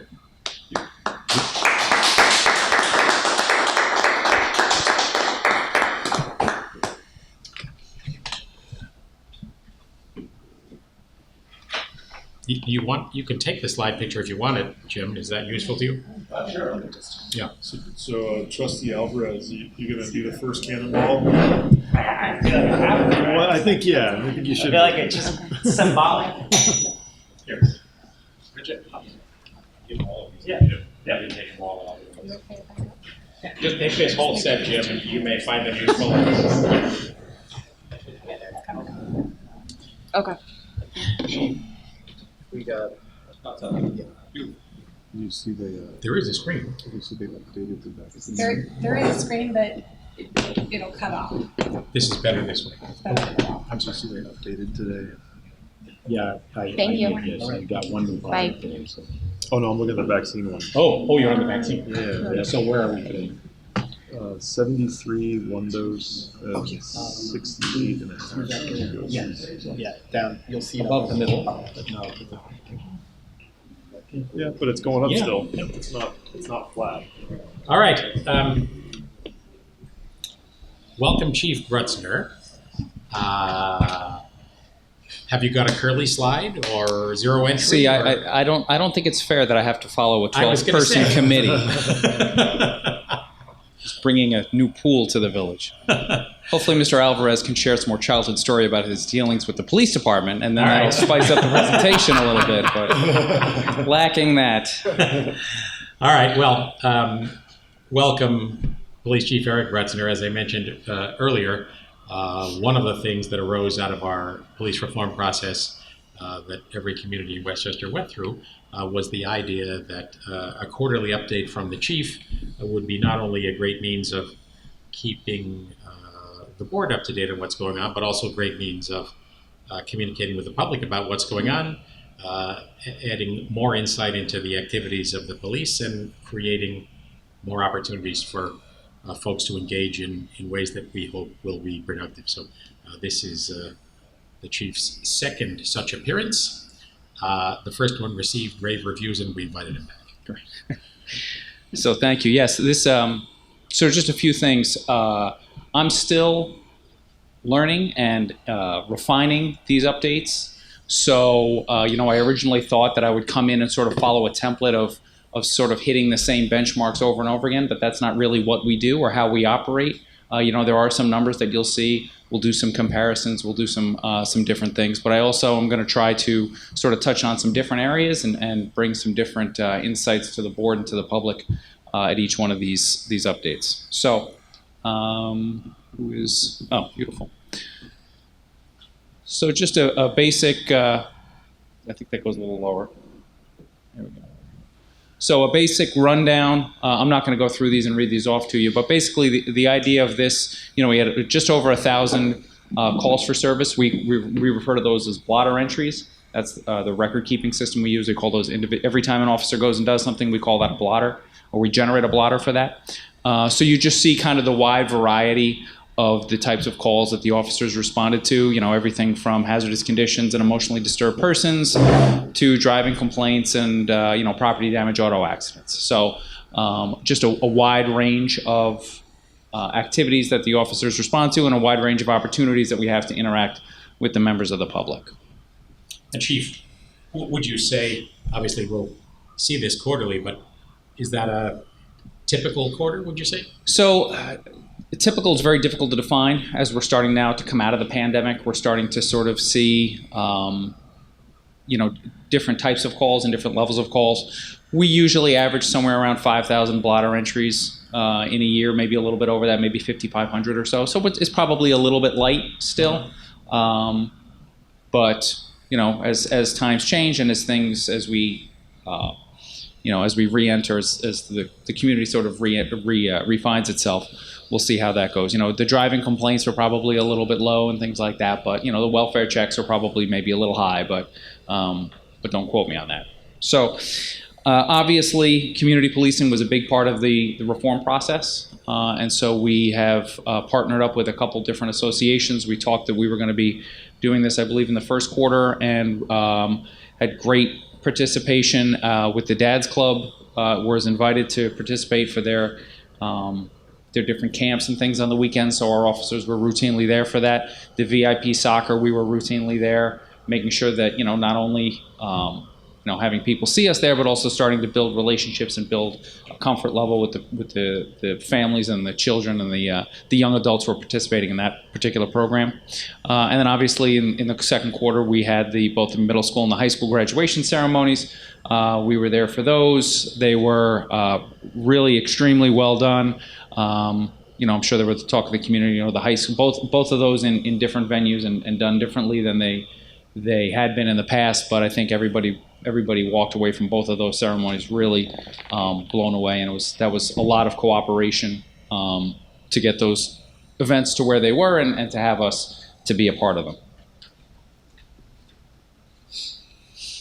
Chief, quick question. Sure. Has there been, I've noticed there's been more of a presence on foot patrol. Mm-hmm. Has that been something that I've seen more officers out and about? Yep, we've definitely reinitiated our foot patrol.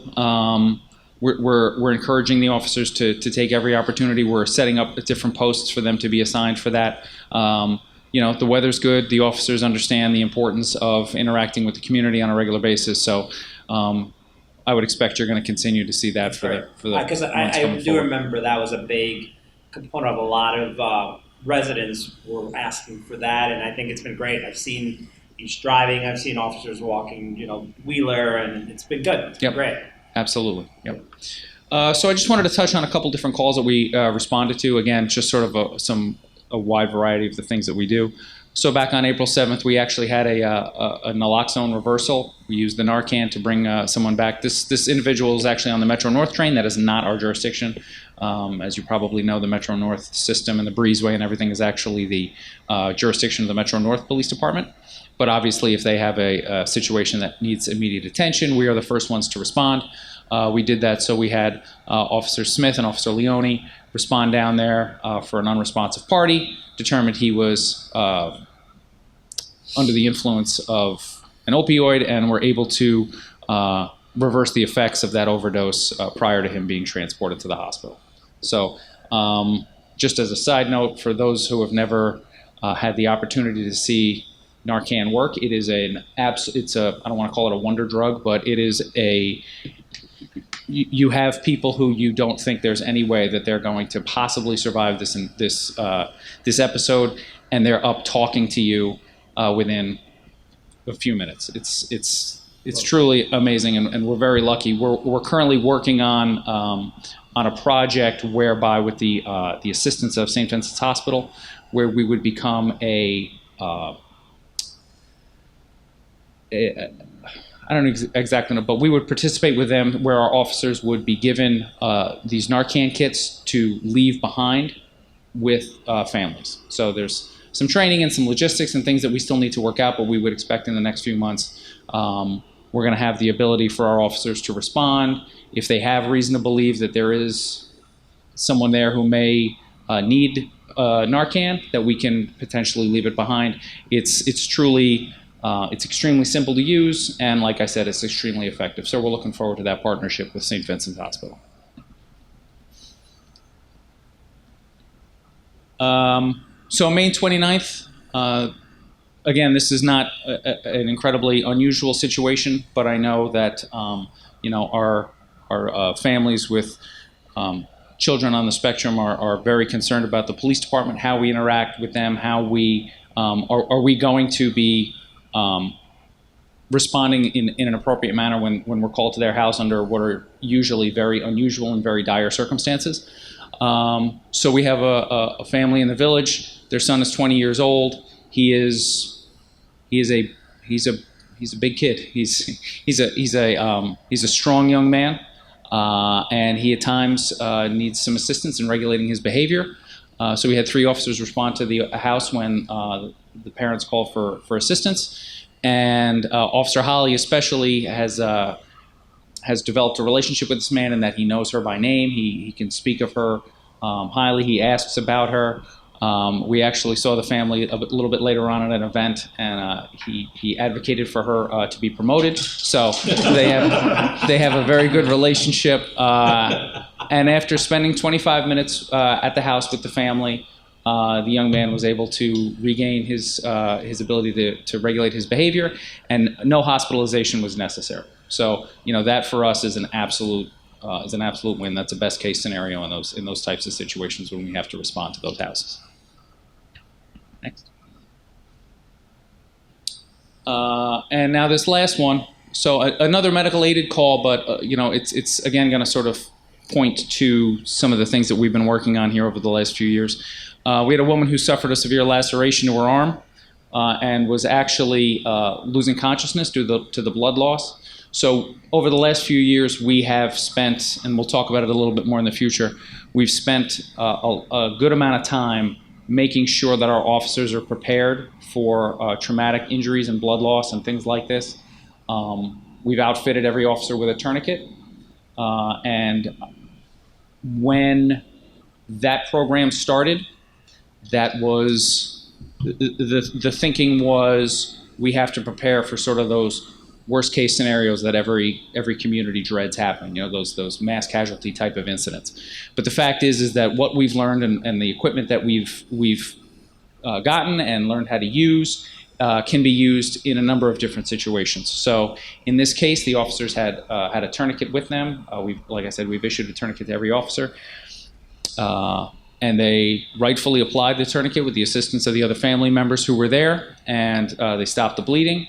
And when she was brought to the hospital, they basically said if she'd continued to bleed at the rate she was bleeding, she wouldn't have survived. So, the tourniquets that we gathered and we issued to the officers for potentially, one set of circumstances, the officers were resourceful and used that equipment in another circumstance. So, very, very happy to see that, sometimes we think we need something for one reason, and it turns out we can use it in other types of situations. So, Chief, what I really respect about those three examples, they all demonstrate such different kinds of training, and a pre-modern medical intervention there with the tourniquet, yep. And then a very, very recent one with the opioid reversal, yep. And then the response to a man with ASD, requires a whole other kind of training and a whole other kind of sensibility and community involvement. So, yep. Thank you for all three of those. Yeah, no, and so of the officers, I'm going to double check this quickly, but none of those officers are EMTs.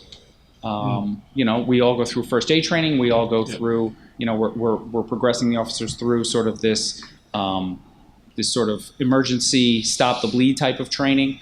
But these weren't officers who came with medical backgrounds. These aren't officers who ride ambulance corps, on ambulances or anything else. So it's good that all the officers are really able to diversify their skills and use these things when necessary. Absolutely. Thank you. Chief, I also wanted to add to one more, just to put it on the record. I wanted to commend your department. I think it was about a week or 2 weeks ago. My parents' front door of their house, there was something wrong with the locks. We kept opening up. So this just shows the attention that the police department is paying attention to the neighborhood. So I guess the door had opened late at night and kind of opened up, and they saw it. And the next morning, it opened up again, about 7 in the morning, and 2 police officers came over to the house. Everyone was asleep. I mean, they were a bit afraid to wake up to, hello, police here, but it just shows, the wetlands check and checking all that, and the fact that, an officer saw that at, a random part in time that it was open, and then saw it again in the morning and took the initiative to do that. And I commend your department. I'm not sure which officers went, but I wanted to commend you and your department for being alert and being, really being our eyes and protecting our community, because those are the kind of things that, we're proud to say that the police department is really protecting us. So I commend you for that. Thank you. Thank you very much. I appreciate that. So recently we had hired 2 new officers. I just wanted to let you know they are out on the road. You've probably seen them out there operating on their own at this point. They are through with their field training. Both of them are doing great. We're extremely happy with their progress. They continue to learn. They continue to become, more and more part of the team here. Again, I just want to thank the board for the option for the hiring that we did of both of those candidates, and they've really brought some fresh energy and some wonderful perspectives to the department. So thank you for that. So that leads into we will start talking a little bit about some numbers here. So in the first quarter of overtime, the first quarter our overtime rate was 822 hours, and in the second quarter time we were at 804 hours. So we hired 2 new people and we saved 18 hours of overtime. I'm sure that was not the return on investment you were looking for, but the next slide will hopefully assuage some of your concerns as to how that could possibly be. So if you look, I apologize if this isn't as easy to read as it might have been if we were all still Zooming this. But that first slide, tour coverage, that's what we refer to when we build the schedule, and I don't want to get too wonky about how we build our schedule and how we do these things, but we have certain officers who are flexible, and we can pair them in. But even with that flexibility, we still, depending on the number of officers, may have open shifts. We refer to that as tour coverage. You'll see that number drastically declined. We cut that number almost in half with the new hires. A lot of the increase between a lot of the second quarter hours were for special events. You know, we had really almost no special event overtime in the first quarter, and that jumped over 100 hours in this most recent 3-month group. I would also just note for everybody, we had no COVID coverage overtime that we needed to do, which is obviously a good thing, and I'm going to knock on wood for that. You'll see a relatively significant jump in OTR and what we're calling reimbursables, and a little bit of a jump in the GTSC grants, Governor's Traffic Safety Committee grants. So all those 3 categories are budget neutral categories. OTR refers to what most people refer to as comp time. An officer works overtime but takes that as time. But the overtime that's generated by that is covered by the officers, by the reduced officers' overtime bank. Our reimbursables were the movie shoot that we had that was all over, had different locations in the village. That was a significant amount of overtime that was generated, but that money has been returned to the village. And obviously the grant money, that is money that we get reimbursed on. So you do see an increase in the, or a steady level of the hours of overtime, but a number of those, from this information, you can see that the budget impacts are not as nearly as severe as they might originally appear. So that the COVID coverage line, that's separated out from sick leave. There's people who have symptoms that looks suspicious and they take time off, or if for whatever reason someone has to quarantine, then we would have to, we would have to cover that. That's what that comes from. So just a quick touch on our enforcement activity. You saw as the weather tends to get nicer, we tend to see more activity for traffic enforcement. So we did see a jump in our traffic summonses that we issued for the quarter. We did see a decline in the number of parking tickets. Much of that is attributed to the lack of snow ordinance enforcement that goes on. But we are concerned that 21 is probably not where we need to be as far as parking tickets, not because we're looking to generate revenue or we'd like to give people parking tickets, but just because as parking is, the reason that we write parking tickets is always to change behavior. It's never to generate revenue. So we're looking into the reasons, into what those numbers mean and how we can potentially make sure that we are still fairly and effectively enforcing parking regulations to make sure that parking in the village is fair. Chief, could it be the new system that we have with Pango? That's possible. Our officers don't do a lot of meter enforcement because we do have our parking enforcement officers. So these but numbers are not meter enforcement. Those are any type of parking ticket. So if an officer is on a walking post and sees a violation, he potentially would write that, but he's really not out there to do parking enforcement. We do have parking enforcement specifically for that. It's sort of a mixed message, I think, when we put an officer out to do community policing and to do sort of, I don't want to say problem solving, and they're just out doing meter enforcement. So I think you're probably seeing more compliance with the parking regulations because of Pango and because of the ease of the use. I mean, we've got nothing but great reviews on that app and how well it's worked. But these are usually more of the, no parking here to corner, no parking, fire hydrants and fire lanes and things like that. This doesn't include the parking enforcement tickets, right? No, it does not. Yes, it definitely does not. No, it does not. People that got 21 this quarter by themselves. Right?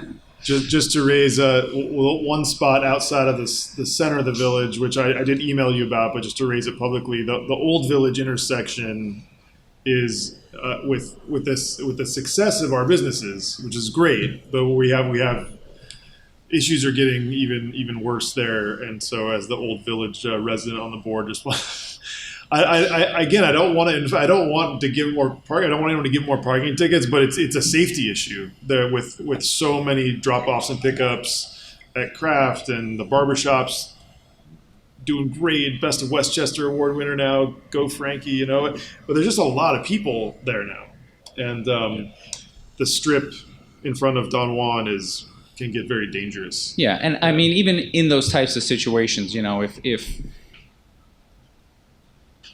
so we give officers a certain level of discretion when it comes to parking. So if you roll up on, as soon as the police car shows up in the Old Village and parks, everybody's antenna goes up, and now all of a sudden the guy who was waiting at Kraft or waiting for a haircut kind of looks out the window and realizes, I need to go move my car. And, if that's the case, if in most cases, if someone is there to immediately move the car, that's not necessarily, unless it's a handicapped, if it's a fire hydrant, those are a different animal. But we don't mandate, say, as soon as you see that violation, that person's going to get a ticket. So, we do also use parking enforcement potentially as another opportunity for some kind of community policing. Hopefully we're correcting behavior. Some would argue you don't really correct parking behavior until somebody has to come out of their pocket for something. But we're still hopeful, and we do. We see a lot of the same people. We see a lot of village residents in that area. So we try to give leeway to anybody who deserves it. Let's say, or it's reasonable to give that leeway to. Thank you. Sure. So no personnel complaints this quarter as last quarter.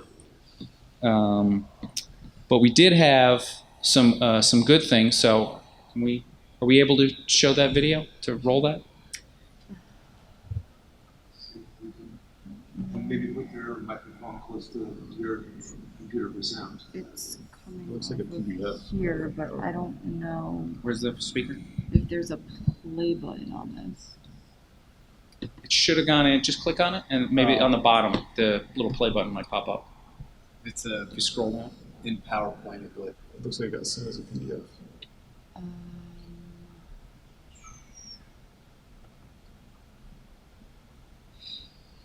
Can you double click on it?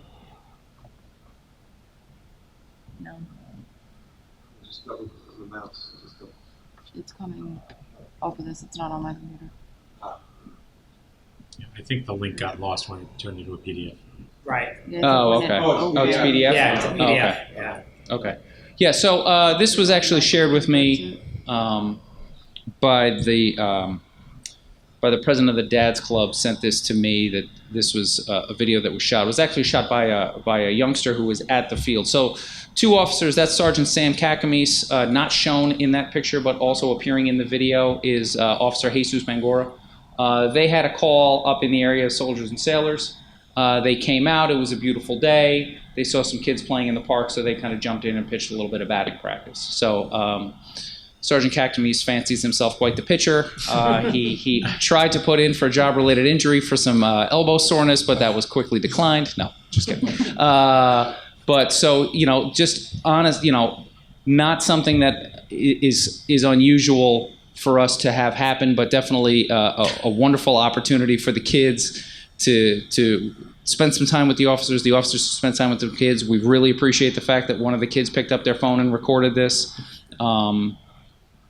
So it just, that's the kind of thing, it got nothing but rave reviews when it came to my email box, and apparently it was passed around pretty well. amongst village residents prior to it getting to me. So just very proud of the officers, very happy for the interaction. And what was his ERA? Did you Well, he got one soft fly out that he handled pretty well, but I heard later on in the video he got lit up pretty good. So, well, he's working his way back from Tommy John. That's right, exactly. All right, so our detective division, so we have. We do our investigations. A lot of our investigations involve our youth, and so all of our detectives are also trained as juvenile officers in the state of New York. So any one of our, as well as a number of our patrol officers also have received that training.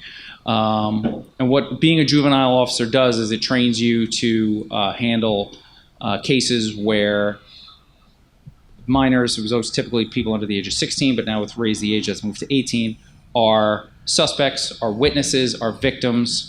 Obviously we have a very stout set of policies for how we handle these types of cases. The main reason I bring this up is, this really does speak to trust, the trust in the community, the trust that these officers have to generate with each individual kid who they come in contact with every family who they come in contact with. And a big part of that also comes from our relationship with the schools. Obviously it's summertime now, so we're not doing that, but we continue to have our youth officer in the Joe Zane in the 8th grade classroom. James Charletti goes up there as well. And he goes up and teaches the kids and starts to really cement, that's a perfect age for, we interact with these kids doing Boy Scout presentations and, Bedford Road School presentations or things like that.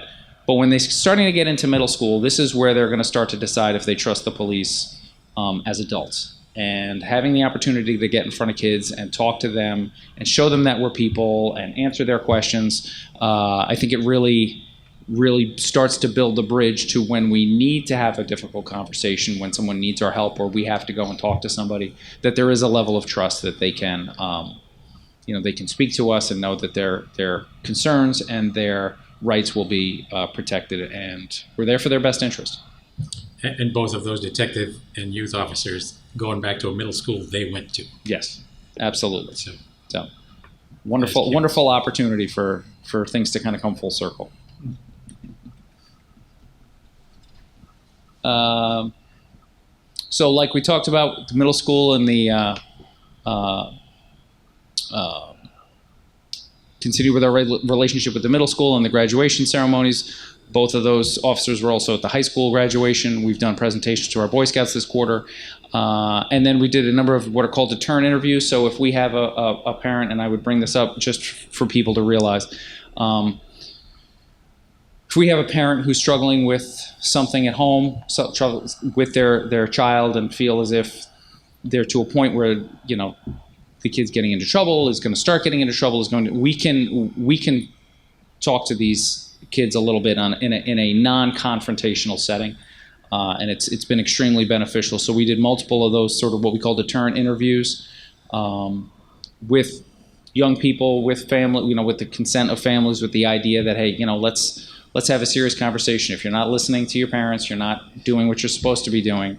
Maybe if you start to hear it from, there's always that classic, somebody sees a police officer and says, oh, if you don't do the right thing, he's going to come arrest you. Well, if you're not doing the right thing, at least we're going to come and talk to you. We're not there to put anybody in handcuffs. To be honest, we would encourage more families who probably think if I speak to the police department, this is going to end badly for my son or daughter. We would encourage people that we're usually pretty adept at finding ways to solve problems without arresting anybody. So we would encourage the public to take advantage of the opportunity for those deterrent interviews with our youth officers, if necessary. The detectives, between the three of them, did 116 hours of overtime.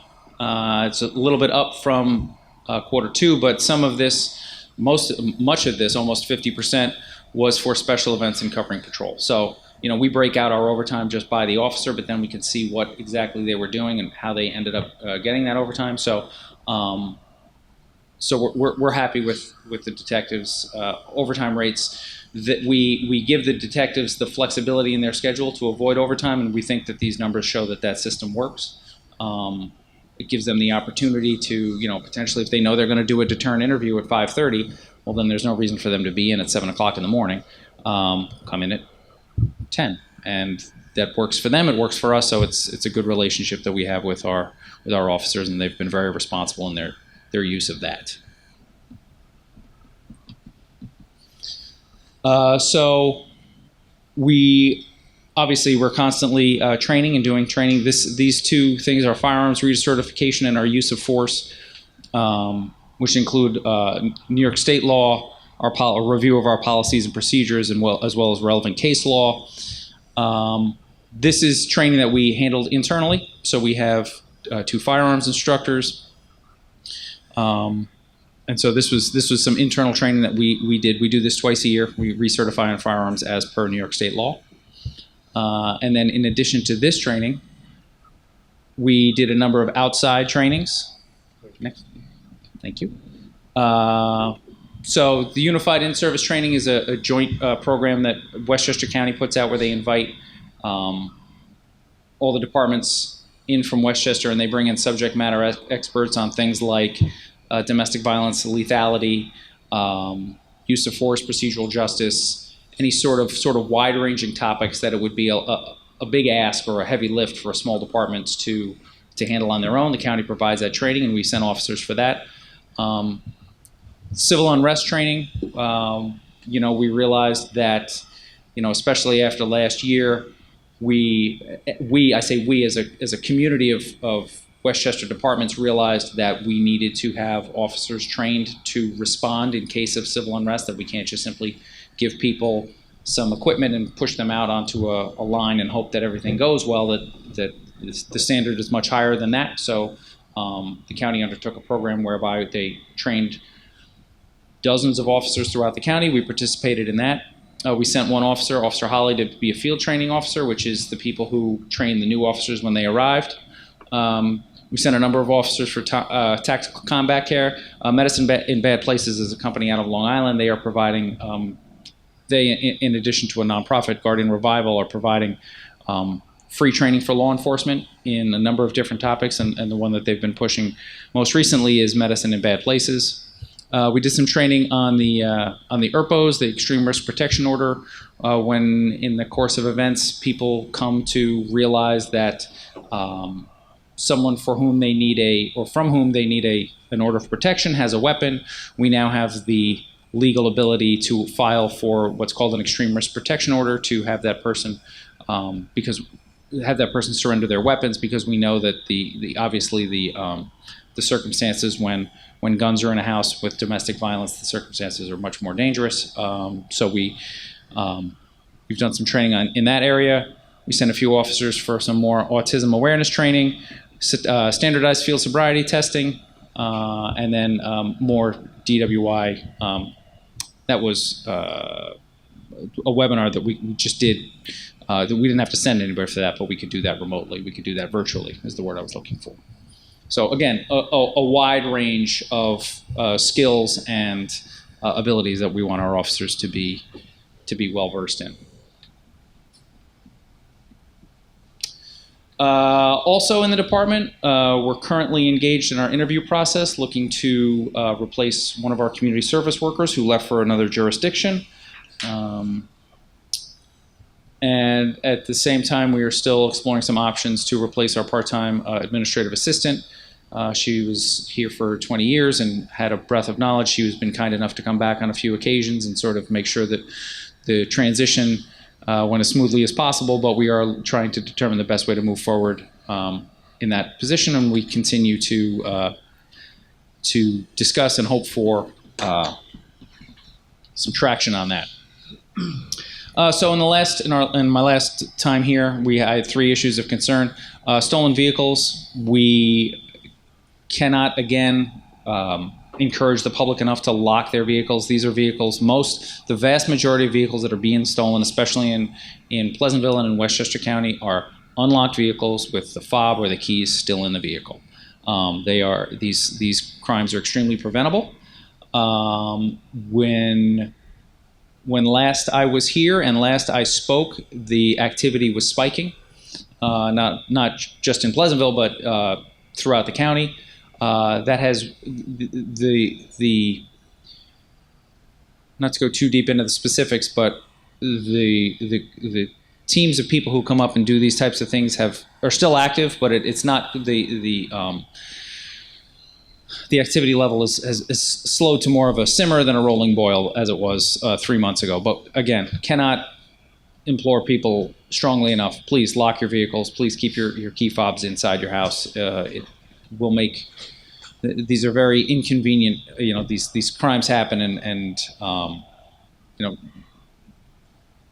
almost nobody who's had this happen to them has said to us, oh geez, I can't believe it happened to me. Everybody sort of shakes their head and says, I knew I shouldn't have left my keys in the car, but so we would just, again, remind the public, please take your keys, lock your cars. Identity theft and an unemployment scam. The unemployment scam has again sort of waned a little bit, but the identity theft is still a concern of ours. We sent out recently, this wasn't actually in Q2, but we'll talk about it anyway. We sent out recently an email to the public. We had a situation. Normally what will happen is people will telephone a resident and have personal information that they've gotten off the internet and say, this is what's happening. Your grandson has been arrested, or your nephew was just in an accident and they need cash and they need it now. So go get gift cards, scratch them off, and tell me what the number is. What was different in this particular case was the person actually showed up in person to retrieve the money. So that's concerning to us, and it really speaks to the level of brazenness that we're seeing with these crimes now. So again, we recently, and again thanks to Eric and Alyssa for their cooperation, their assistance with this, sent out an email blast to all of our residents, making sure that people knew, these are scams. Please talk to your neighbors, talk to your elderly family members, and let them know, this is what's going on. If you have any questions, 9 times out of 10, if somebody tells you your grandson has just been arrested, please take the time, call your grandson. People don't do it, and I understand why they don't, but most of the time, that person who's supposedly involved is going to pick up on the second ring, and all of a sudden we're going to realize that this is a scam before people are out thousands of dollars. And then youth activity has been, that was more of a seasonal thing. We were coming into the spring and summer. We were coming out of sort of the pandemic. We haven't seen a huge concern with youth activity, but obviously we still ask people to be responsible and understanding about their kids and where they go and what they do. But so far, I think everybody's been so happy to be out of the house that everybody's been doing things the right way. Could I ask one I don't see anywhere here? Just sure. Because a big new thing did happen in Q2, which was marijuana was legalized in New York, which I didn't see on the PowerPoint. So I guess I had 2 questions. One, have you seen any changes from the policing perspective? And 2, do you guys know anything about where roadside testing is at? Because I know there's a lot of speculation about, will there be a saliva test? Will there be whatever? Yep. Yeah, but I'm just wondering from your perspective how it looks. So the impact of legalization was not as strong in our department. I would say it's probably going on 18 months to 2 years ago. The district attorney basically said he was not going to prosecute marijuana offenses, simple possession offenses, any longer. And at that point, we issued information to our officers and said, we're not making arrests for that. If the point of making an arrest for someone is to bring them in front of the judge, and the only thing that's going to happen when they get brought in front of the judge is the district attorney is going to decline to prosecute, then let's not go through the process of potentially getting somebody hurt, all of the things that go along with effecting an arrest. If it's not going anywhere, there's no reason to do it. So for us, the legalization didn't have a direct impact. As far as the testing is concerned, we saw, you saw in there, we did go train, we did some training for standardized field sobriety testing. That is mostly for alcohol. I've recently read a study that said that they could find, the study that I read showed no correlation between the standardized field sobriety testing and marijuana usage. So there is part of that training that talks about drugs that impair, but it was some time ago when I took the class, and the class has really been geared towards alcohol impairment. That's undoubtedly going to change. We've seen the numbers across the state really decline over the past 10 or 15 years in regards to driving while intoxicated.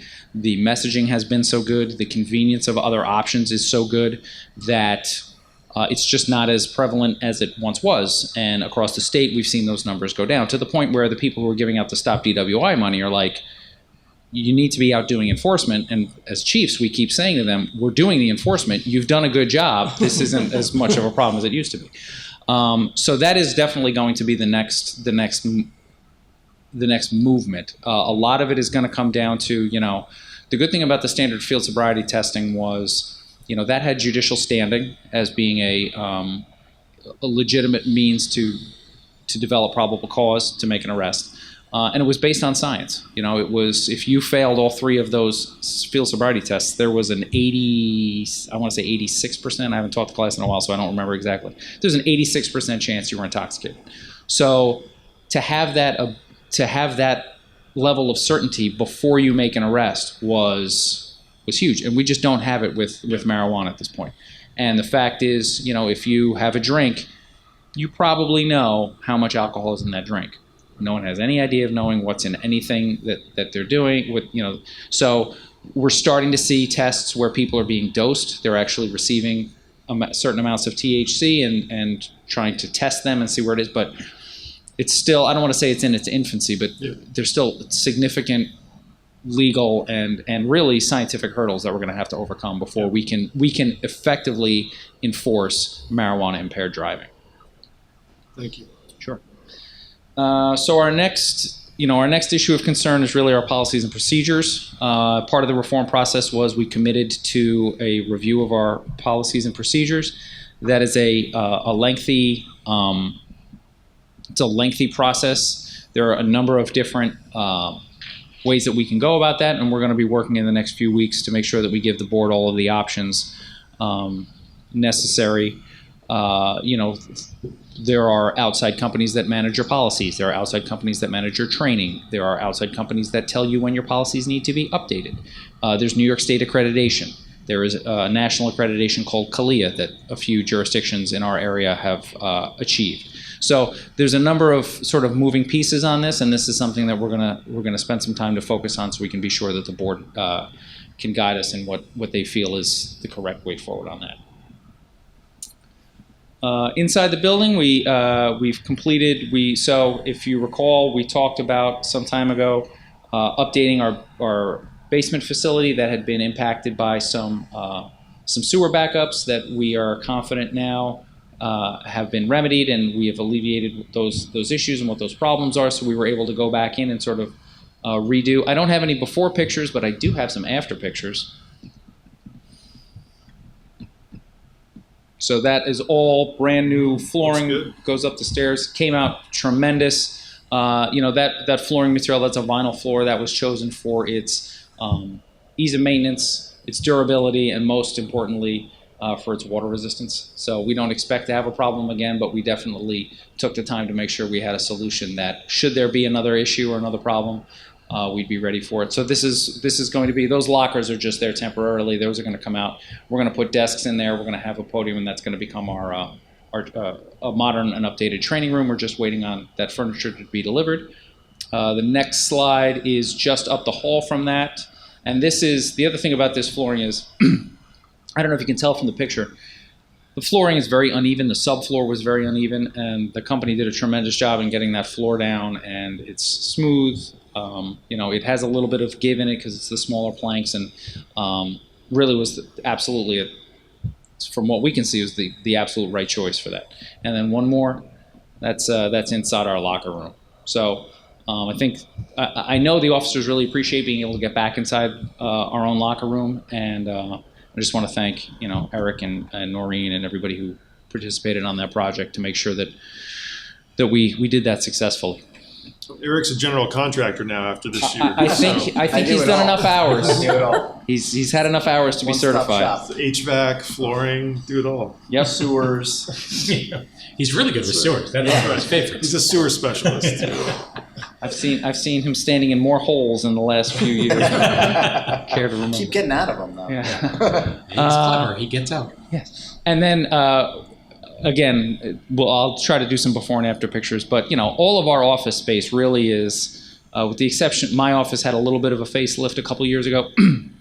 But all the offices in the building are original. We've updated our communications room, we've updated our training room, and we've now set our sights next on the detective's office. That detective's office is where we do a number of interviews. It is the most heavily trafficked part of the building for the public. Most people don't get behind the security door, but many, many people get into the detective's office to have those conversations.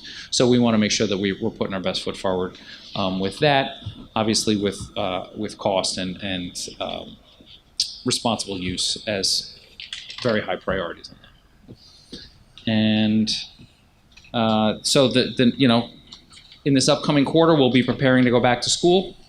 And whatever that's going to look like, we'll be working with the schools to make sure that we're ready for opening day, as we always are, and just moving forward and seeing where this the COVID landscape looks like, making sure we're responsive and doing what we need to do for the community. So, thank you all very much for your time and the opportunity to present to you and to the community. Thanks. Thank you, Chief. That was great. I think now 2 quarters in your reporting process, it's clear that it's a great opportunity for everybody to sort of coalesce around what's going on, and I can speak with a bit of a longitudinal view, which is that this striving place that aims to be better is better, in part because of the good stuff you just described. And it's just great to see the sort of progress we've had. Obviously, there are always ways we want to be better, and you're very focused on that as well, but delighted to welcome Gustavo Paredes and Donnell Charles to the force, and to have them fully engaged now that they're off their training process. And there certainly is an energy and enthusiasm that is evident in all kinds of ways, and pleased to see that manifested in pride of place in some of these renovations that we've done and will continue to do. So proud to have you all here, and appreciative of what local policing looks like. So. And obviously, I failed to mention them, but it really has been this reform process, and I'm sure I'll repeat this on many of these things, but this reform process really has been embraced by not just myself, not just the 2 lieutenants who obviously are so important in the department and in moving things forward, but really by the officers themselves. It really wasn't a stretch to ask officers to be more engaged with the community, to maintain your responsiveness, and to act with treat people with courtesy and respect. We'd been I shouldn't knock on wood for that, but we've been doing that. That's sort of been our MO here. But I think improving on that, re-examining what our position is, what our relationship with the community is, has been embraced literally by every member of the department. So I'm very proud of the officers. I'm very proud of the detectives and the sergeants and everybody who's there. And I feel very lucky to lead that group of people. So thank you.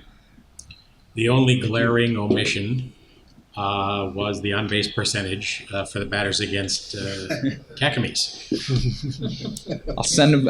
I'll get him back out there every 5th day and see how he does. Can you set us the box score? Yeah. All right. Thank you, Chief. Much appreciated. Thanks for fielding all my questions. Really appreciate it. My pleasure. Thank you for bringing it to my attention. All right. I have a few announcements to make. I won't take long. Is there any comment from any member of the public of any kind on any subject? That would be you. Welcome, sir. Just let us know your name and address. Sure. My name is Tom Murphy, 52 Orchard Street. I will admit the accommodations behind the Zoom screen is a lot more comfortable. Agreed. I just wanted to follow up. I guess it was about 2 meetings ago. I asked a question pertaining to changing the property size required for swimming pools from 20,000 square feet to 7,500 square feet. So I was wondering if I can get an update on that. So here's what I can say about that. I, as I've communicated to you in the past, do not believe that there's a basis to do that. That would be a very dramatic change, and one that would allow swimming pools in a raft of neighborhoods where the impact on neighbors would be hard to manage. Can I ask what that's based on? Has there been a study? Has there been outreach to the community to ask them about this? Well, so outreach to the community, we certainly could outreach to the community, but the bottom line there is when folks have a proposal by a neighbor of theirs, they get engaged, especially based on the specifics of it. The abstract idea of can people have pools or not may feel differently, sort of in general, but when you start to boil down the requirements for reasonable setbacks, and you're not particularly challenging that in our current code, right? Although the proposal you made required variances for setbacks. The past proposal, yes. Right. Are you imagining if there might be a proposal that you might forward a proposal for your property that wouldn't require those variances, that would only require the I can just say I'm pondering another proposal. Okay. I don't know what it is yet. So, obviously there are 3 of us here, not 5, but our sort of preliminary discussions suggest that there isn't a willingness on the board to consider changing the zoning code, certainly not to that degree. So I think your specific circumstance would require a very significant change in the zoning code. I mean, if we were to go from, say, 20,000 square feet to 17.5, that would still not achieve your goal. Nope. Right? A 7,500 foot lot, sort of a typical small 75 by 100 foot lot on a street with those lined up, means that neighbors are living pretty close to one another. And when someone would put in an in-ground or a significant above-ground pool in their backyard, that changes the lay of the land for the immediate neighbors. I'll just the one thing I did following your email was just look around Westchester to see if I could find any municipalities with that low of a number, and I couldn't find any. So it would be a unique. I mean, we didn't commission a study of this, but in my reading of the town of Newcastle and Scarsdale and Mamaroneck and other towns, there wasn't anything that low. So there is there's a sense of place that is shared by other municipalities that we would be we would be doing something very different if the minimum went down that low. All right, so there's 2 follow-ups then that I have to this topic still. Okay. What was the average requirement in those other towns? Well, so most of them do it by zoning designation, not just by square footage, but the zoning designations themselves have various minimums and maximums. I didn't tabulate it. But we could go back and do that and kind of print out their village codes, but they're all publicly accessible if you look up the various towns, their zoning laws. Okay, and but then we're in the ballpark of other towns around us. Excellent, thank you. So the last part of that, I think, with the current pool presentation and the engagement with the community regarding town pool, potential for tax increases, potential for rate increases, I think this is a great opportunity to also inquire if pool options for residents on their home properties is something that the community would like to talk about. So I mean, I'm more than happy to hear from anyone who has anything to say about it. I can say that I have been on this board for a long time and have almost never had any comment about it. Obviously, there's been more talk about pools, obviously, last year because of the whole COVID world. Lots of folks interested in some sort of a pool in their backyard, in some cases imagined to be a temporary thing. And what gets in the way of that for lots of folks, even those who might be zoning compliant or all the regulations attached to state building code, fencing and alarms and wiring and all that kind of stuff. But I can tell you that the issue has almost never come up. So if a whole lot of people feel differently, I'm more than happy to hear from them. All of us are. But I certainly have never heard that. Okay. Kind of on a different topic, you mentioned regarding the pools in a small neighborhood, the character of the neighborhood being changed by that. I would just like to hear the board members tell me, pertaining to 70 Marble Avenue and what's going on down there, what do they think the impact to the character of the neighborhood downtown? You mean the building being built next to the post office? Yep. So I'm happy to comment on that, but I don't see what relevance that has to the question of pools on a 75 by 100 foot residential lot. We went through an extensive process, a very public process that went on for a year and a half to reconsider our comprehensive plan and to reconsider zoning in the single block downtown, bordered by Manville, Bedford, Cooley, and Memorial Plaza. That resulted in zoning that allowed a 4-story building on that site, 70 Memorial, right next to the post office, whereas previously there had been a 3-floor maximum. That 3-floor maximum remains everywhere else in the downtown in our existing zoning code, except that one block. Various reasons for doing it, but one of them was that the property that pre-existed on that site, the building on the rock, as lots of us knew it, was essentially a derelict building that had been virtually empty for many years. Why was that? Building that required a big investment of cash based on its age and condition. It's on the top of a rock. It had almost no parking. It had absolutely no ADA access. Indeed, was up the Spanish Steps to get there at all. And so our zoning code requires that if you build a new building that has residential property in it, you have to build on-site parking because you cannot export the responsibility for parking to the community at large. What was going to happen?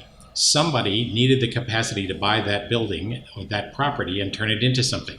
The odds of that building itself being turned into something beneficial to the community were very close to nil. Indeed, we sat there for pushing 10 years and the market itself spoke that there wasn't a way forward.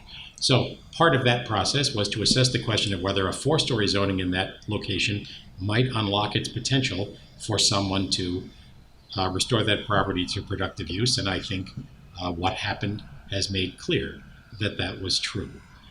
The fact that a big building is being built next to the post office in the middle of the downtown, I think is utterly irrelevant to you or anyone else wanting to put a pool in your backyard. Okay, let me rephrase the question. It's not pertaining to the pool, but you referenced character of the neighborhood when discussing the pool. So my question is to the board, if I can hear your opinions on what you think the changes to the character of the downtown neighborhood will be with that new building being raised there. I think in the end, everything comes with its pluses and its minuses. But I think the result of that is that we are going to restore to productive use a property that was otherwise dying, not only as a building, but as a tax asset. We're going to create a big new supply of parking, including 25 spaces available to the public. And we're going to create some new retail space on the first floor. So I think the net of that is a win for the village. And speaking for myself, think it's going to be a good-looking building. Is it a big building? Absolutely. Thanks. I think that on my end, coming from the business side, I'm a business owner. I'm part of the vice president of the Chamber of Commerce. To the businesses, it is going to be a surplus of a lot more income to all the businesses that, especially over the last year, struggled a lot. It's going to be a lot more residents. I do think that it will impact positively in that way. I do understand that there are challenges. There are going to be a lot more people. I am concerned about traffic, but I'm optimistic with the devices that are getting put in, specifically how to control how the change of essentially Cooley Street is going to be, it's going to be a two-way road, and I think that will help the flow. The fact that I do also agree that I've lived in Pleasantville for a very long time, and that was always such a random rock building that just was there. And so I do think that there's been a lot of change in general in the communities in Westchester. A lot of other communities that are like us, that are smaller villages, have adapted in a way. And I do respect my predecessors before I came on the board and putting this out there and having the community weigh in, and essentially all the work that was put into allowing this to happen. And I'm optimistic that it will be a positive change in that we're adapting to something different. I understand, and just my point of view, the overall point I think you are making in that, saying changing the view in the community with pools and how the downtown's going to look. The downtown's it's gotten a big facelift already by the buildings that we built that we've allowed to be built on Washington Avenue. There's a couple other buildings that are happening. A lot of different storefronts have changed, and I think we've already seen that with residential properties and pools. Since I've been here, we've never really had them. I'm not one to be opposed to change at all whatsoever, but I do think that I am very considerate of everyone around, and I think that there needs to be a lot more discussion. And if this is something that I think it's always good to have a person to make change. One person can change a lot, but I do think that we need a lot more support for something like this to be such a drastic change. I think are there more community members that share this view of this major change that you want to happen, and if that is the case, creating some kind of group that could do that, it could be something that can open up at least dialogue to it more. So that's my view. Let me just add, I'm not sure it was Michael who referred to neighborhood character, which I don't disagree with. My primary point here is that the zoning code is structured in order to protect the interests of everybody. I've spent many hours prior to this life on the board. I was on the planning commission, and am well aware what it looks like when somebody proposes to do something in their neighborhood, especially something that requires a variance, that very often, not always, but very often, is a source of some controversy. The idea of a significant pool on a 7,500-foot lot in a tight neighborhood is, I guarantee you, in many situations, controversial. And I know for a fact that not all of your neighbors were in favor of the variance that you sought and ultimately did not achieve. I don't mean to suggest that the opposition of any individual is itself determinative, but when you arrive in a circumstance where neighbors say, I don't really want that to happen, I don't want that level of activity or the noise or whatever it may entail in my neighborhood or right next to me, the reason the setback requirements exist is to say, hey, it's a free country to the extent that it's possible. We want people to be able to use their properties the way they want to, but it's reasonable to say that there needs to be X setback. I mean, we have this problem with many kinds of things. People who propose to build an addition that goes close to the lot line and seek a variance. Perhaps the neighbor says, this is great, it's fine, these people are wonderful, I love my neighbors, that obviously increases their chance of getting it. But the reality is the reason there are setbacks there is to say, hey, when you buy a house, the zoning code says your next door neighbor can't do X and Y and Z. They could do something you don't want that's zoning compliant, but they can't do this without your having a chance to weigh in. So.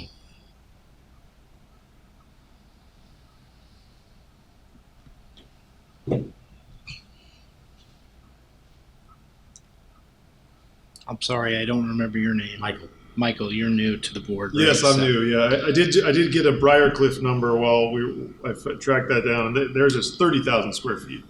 So Okay. it's But the question about your opinion on the character change in the downtown by the new building that's going up. yeah. So this developed, obviously before my time on the board. It's a 10-year process. Is that correct? That led up to that. Oh, I don't know about 10, but Or- it went on for some years. Or quite a number of years. So I guess the way I see it is similar to Paul. I see it as that virtually every municipality is either changes or dies, or fades away. And when I go around and look at neighboring towns with empty storefronts, I get nervous, right? I ever since I moved to Pleasantville and considered involvement with the board, I have joked that I see storefronts now. I see the world differently, right? I see building permits, I see storefronts, and what I like about Semi Memorial is that, as we all know, commercial centers, they tend to kind of snowball and multiply on themselves, right? And in ways that are mutually beneficial. I was talking to the owner of the Second Mouse Cheese Shop. Why did she pick Pleasantville? She's not from Pleasantville. She said, look, she looked around central Westchester for who has foot traffic, who has people walking by who might go in, pop into a store they've not been to before. I think a similar answer you would get from some of the other newer businesses in Pleasantville. So I feel like it is a positive revitalization of a central piece of land for which no other tenant was coming forward, and I think that it's going to provide. Will it provide more of an urban core? Yes, that's true. It'll provide a feeling of an urban village center right there. But within 1 or 2 blocks walking any direction, you're not feeling that. It's all kind of right there in the core. So I'm looking forward to it, and I think the pace of that kind of change is as important as the type of change. And if the pace of change feels too fast to village residents, then we'll obviously hear about it, and and village residents can put the brakes on things if they feel that development is going too quickly. But to my mind, I'll stop here. In democratic governance, if the process is transparent, and the pace is acceptable to people, then I think we're doing the right things, even though there's pros and cons to it all. Let me just put a coat on that, since I'm, of the three of us, the one who's been here the whole time during the evolution of that. The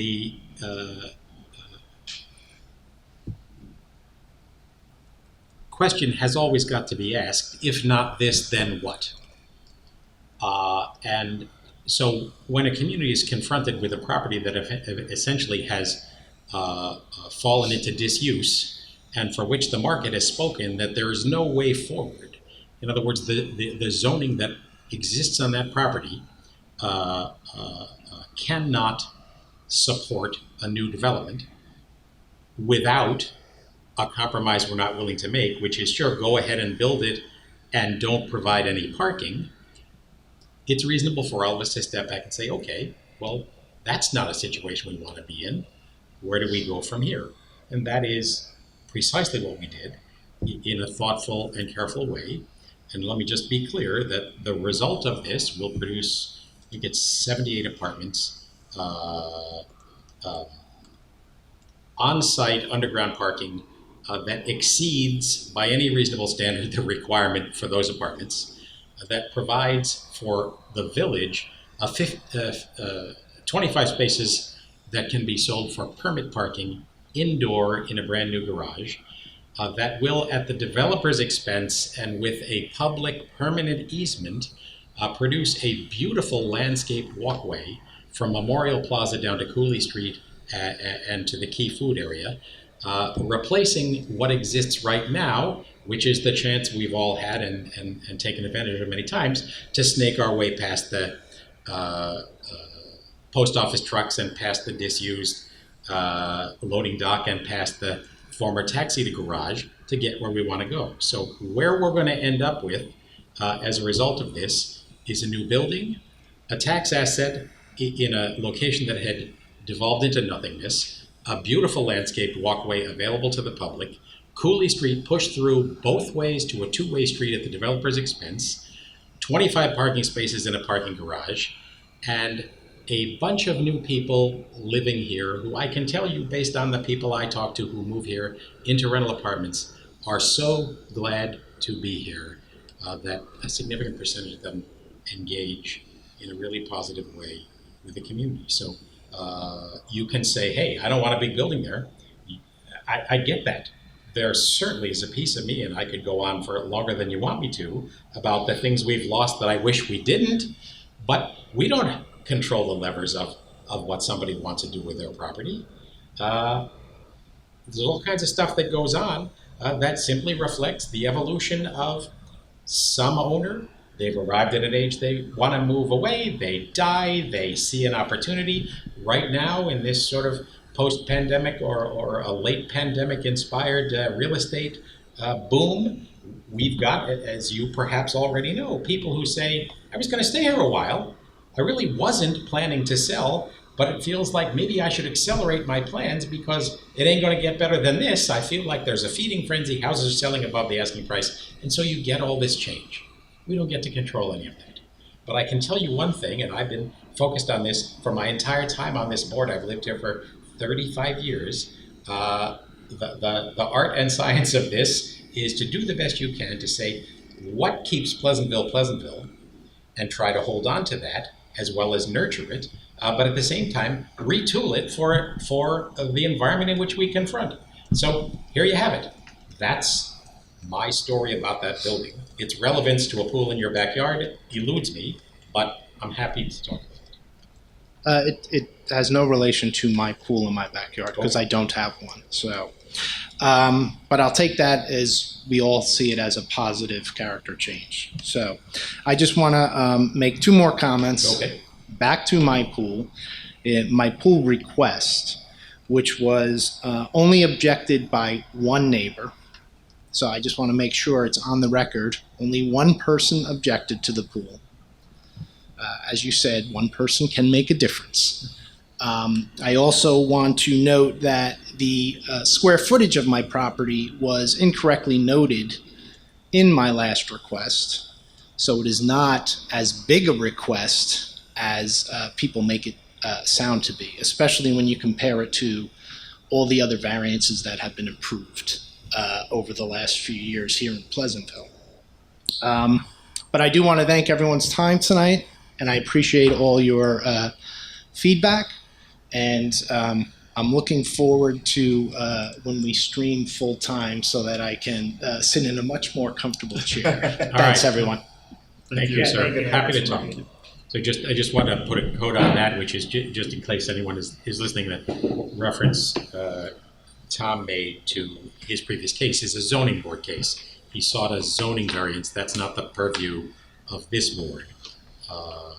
The question that would confront this board is whether we're willing to change the zoning to reduce or eliminate the need for a variance in that circumstance. I just want to be clear on that. Okay, thank you, sir. I had a few quick announcements to make. One is the COVID report.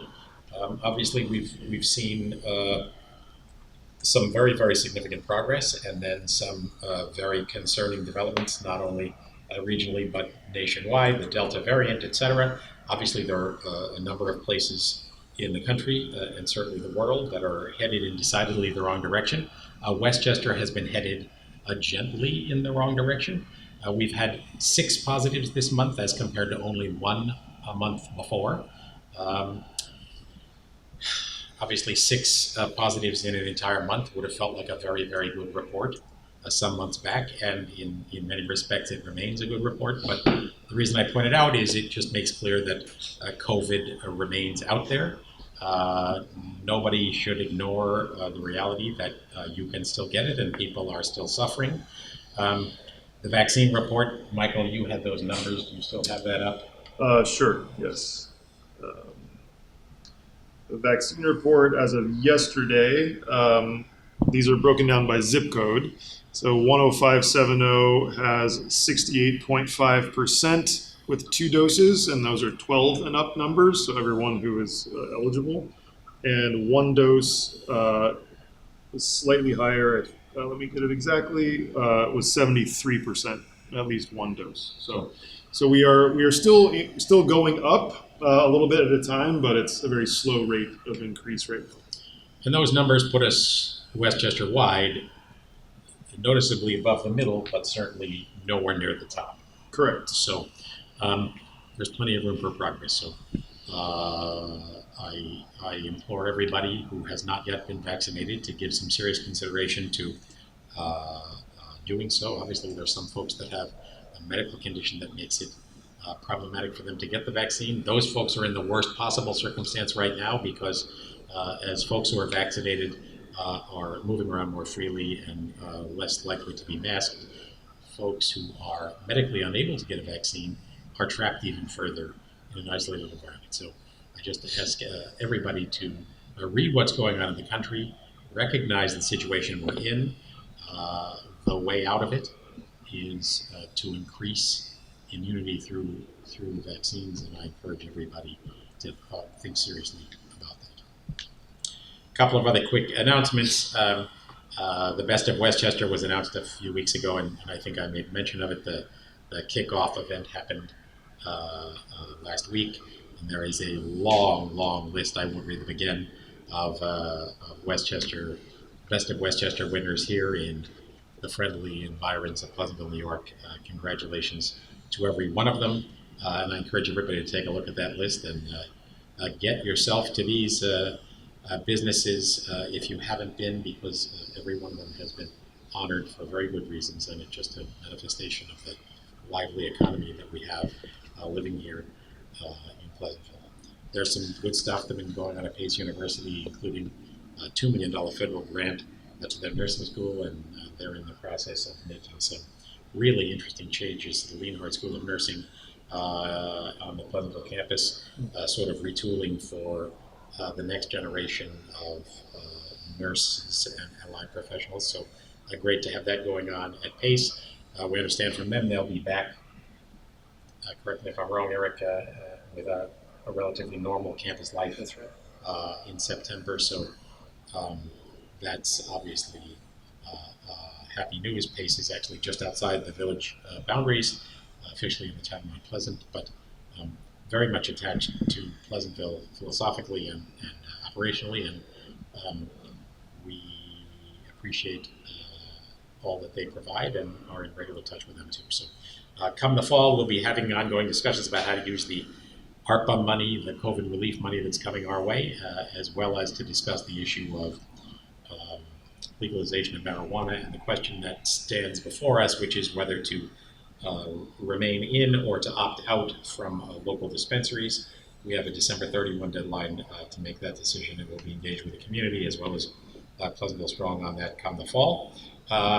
Then, most of all, I just want to comment again with thanks to Troy Tassier and Jim Kennedy and the entire cast of a dozen people on the task force for the good work they've done on the pool, and I hope all of you are as excited as we are about where the project has landed, but we look forward to a lively conversation. It is our intention to have a town hall meeting both to describe what's going on with the pool and to encourage commentary. And we propose that to be on Thursday, August 19th at 7:30. We'll have a Zoom link for that. In the meantime, we'll be pushing that information out and use that as one opportunity for people to comment, whether they are in favor or opposed, have suggestions, have thoughts, whatever it might be. And we continue to have the same email address that existed in the early phases of this, pool@pleasantville-ny.gov. So if you have any comment about any aspect of the pool project, you can send an email to pool@pleasantville-ny.gov, and that will get assembled and be handed over to every one of us on the board. So, anybody else have news or announcements? Okay. We're going to have a workout here, the two of you. 194. Are we reading off these, or does it matter? Oh, it does if you have good internet connection. 194, Paul. Okay. Result that the Board of Trustees hereby accepts the resignation of George Dulce, bus driver, effective June 30th, 2021, and approves the request to resubmit his application for Westchester County Civil Service Review for a rehire as a bus driver, job code 0204, at the rate of $20 per hour on an as-needed basis. Is there a second? Second. Just the world of government. That's right. That's right. Yeah, so he has to officially retire before he can be rehired as a part-time available employee. All right. Good. All in favor? Aye. Motion approved. Michael, 190. Resolved that the Board of Trustees hereby amends resolution number 2021-192 to change the effective start date of Gina Sidao as a part-time bus driver, job code 0204, from July 19, 2021 to July 15th, 2021. Is there a second? Second. Happy to have Gina on board 4 extra days in the past. All in favor? Aye. Motion approved. Back to you, Paul. Result that the Board of Trustees hereby approves the minutes of the regular meeting held on July 12, 2021. Is there a second? Second. We're going to update. You get a chance, Alyssa, to fix that. No, they'll be Okay. updated tomorrow. Yeah, so there's a missing sentence at the end of the discussion of Resolution 193. Alyssa will add the rest of that sentence, which is the comments of Nicole Asquith. Is there a motion to approve contingent upon that correction? So we Second. All in favor? Aye. Motion. I guess there was already a motion. We double the motion. Back to you, Michael. Resolved that the Board of Trustees hereby approves the following budget amendments for fiscal year 2022 as listed below. Related to the general fund, $2,385 from the contingent account to the account for garage maintenance contract. Shall I read the numbers of the? No, you don't. Okay. $1,795 from the contingent account to the rec center Marble Avenue maintenance contract. $550 from the contingent account to recreation Lake Street maintenance contract. $4,410 from the contingent account to the farmers market outside services. Next, relating to the water fund, $845 transferred from the water distribution and supplies account to the water purification supplies account. Next, related to the general fund, transferring $67,000 for the Clinton Street Center improvements.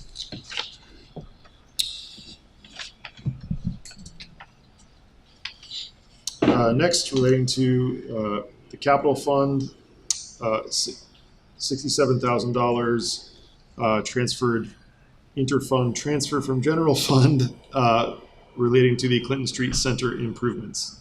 That appears to be the same thing. Yes? Is there a second? Second. So that reflects the arrival of the community development block grant money. Yes. And the transfer to capital, with a contribution from the Pleasantville Housing Development Fund company, which now owns this building, and the village will provide a backup generator. That's an emergency generator that will service the space in the entire building. We also just got the bid results in for the second part of the CDBG grant, which are replacing the rooftop HVAC units and the condenser unit that provides service to the walk-in freezer here. And so those numbers come back favorably? Yes, they came back. We were very pleased with that. So we're prepared to move the balance of the money needed to do those two projects. Good. So the result of that is that the village, for the first time, first off, will be able to sustain power in the event of an outage for the residents who live upstairs. But this floor, where we are currently meeting, will be able to be run even in the event of a power outage as a potential spot as a warming station or a place for people to come charge their phones or whatever it might be. So, all in favor? Aye. Aye. Motion approved. Paul, 198. Result that the Board of Trustees hereby approves the abstract for the payment of claims dated July 26, 2021 for the fiscal year of 2022, covering check numbers 100896 through 101010.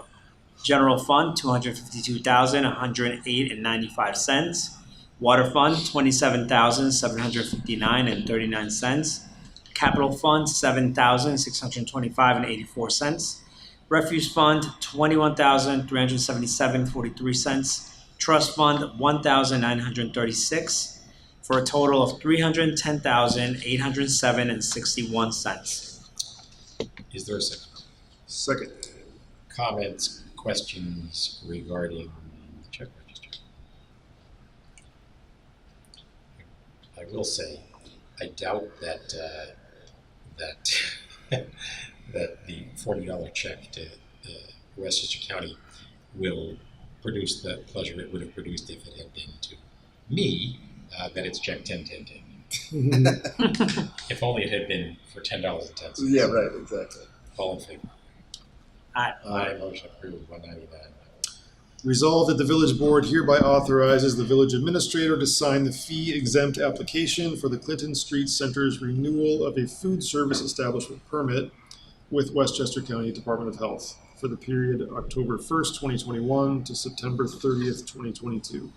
Is there a second? Second. All in favor? Aye. Aye, motion approved.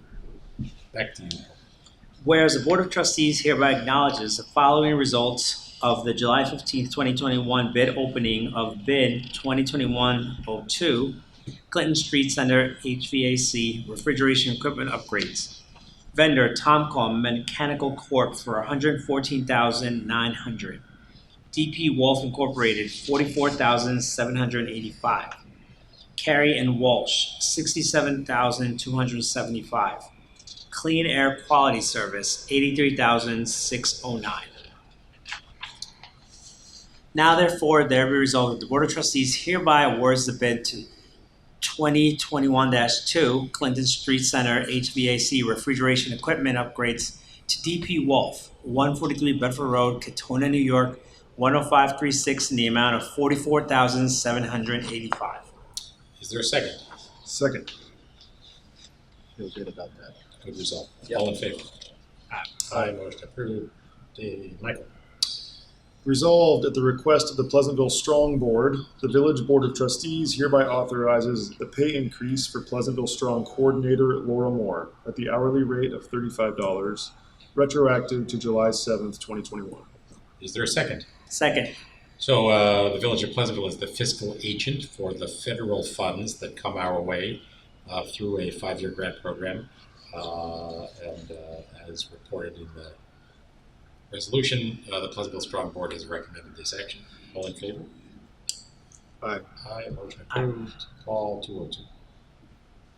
Resolved that the Village Board of Trustees hereby authorizes the village administrator to sign the proposal from TC Merritt's Land Surveyors for a bathymetric survey of Nanahagan Pond in the amount of $4,500. Is there a second? Second. Bathymetric survey. Yes. Marcy? I really feel like I want to jump in here as someone who sometimes teaches ancient Greek that this is a beautiful word. Yeah, first time I've ever heard it. It's just gorgeous to me to measure the depths. Yeah, of a pond. I think it may be the first time that the word bathymetric has appeared on a resolution. We're making in the Village of history here. We're Pleasantville. making history, yeah, all the way back. Yeah, good. We have engaged an engineering firm to come up with a maintenance plan. Well, there isn't a maintenance plan for Nanahagan Pond. As part of that, it's recommended that we have an updated survey to figure out what the depth is and how that has changed the last time survey was done. Would help focus our efforts on that maintenance program for the pond. So I'm very confident that it's a complicated business and TC Merritt's will do a great job, but it is amusing that bathymetric survey means how deep is the pond. Yeah. So this is not related to algae or milfoil or anything like that. It's really just. It is indirectly, right? Right. Yeah. The depth plays a big role in that. Yeah. Okay. All in favor? Aye. Aye. Motion approved. Should we get a bathymetric survey of the pool? Yeah. Someday. 203. Yes. That would be it. Resolved that the Board of Trustees hereby authorizes the village administrator to sign a license agreement with Reliable Enterprises Incorporated for the placement of scaffolding within the village right-of-way for work on 48 Wheeler Avenue. Further resolved that the agreement is approved subject to final review and approval by the village attorney. Is there a second? Second. So this is just facade work needs to be done at 48 Wheeler, and the owner needs to allow their contractor to put up the scaffolding on our sidewalk and where they want. That's right. All in favor? Aye. Aye. Motion approved. I see nothing else on our agenda. It is done. It is done. I see no member of the public present to ask any further questions. Is there a trustee to say something further? There's got to be something. So this is going to be a shorter meeting. Yep. I thought so too. I thought with three of us, it was going to go a lot faster. Partially my fault. Partially my fault. It's Pepper's fault. You know, these Blame me. academics. Blame me. All right. I won't say a word next time. Yeah. We've plumbed the depths of the issues. We've done a bathymetric survey on village issues. Oh, yeah. Is there a motion to adjourn? So moved. Second. Second. All in favor? Aye. Aye. Motion approved. Thank you all. July is coming to an end. We'll see you again on Monday, August 9th.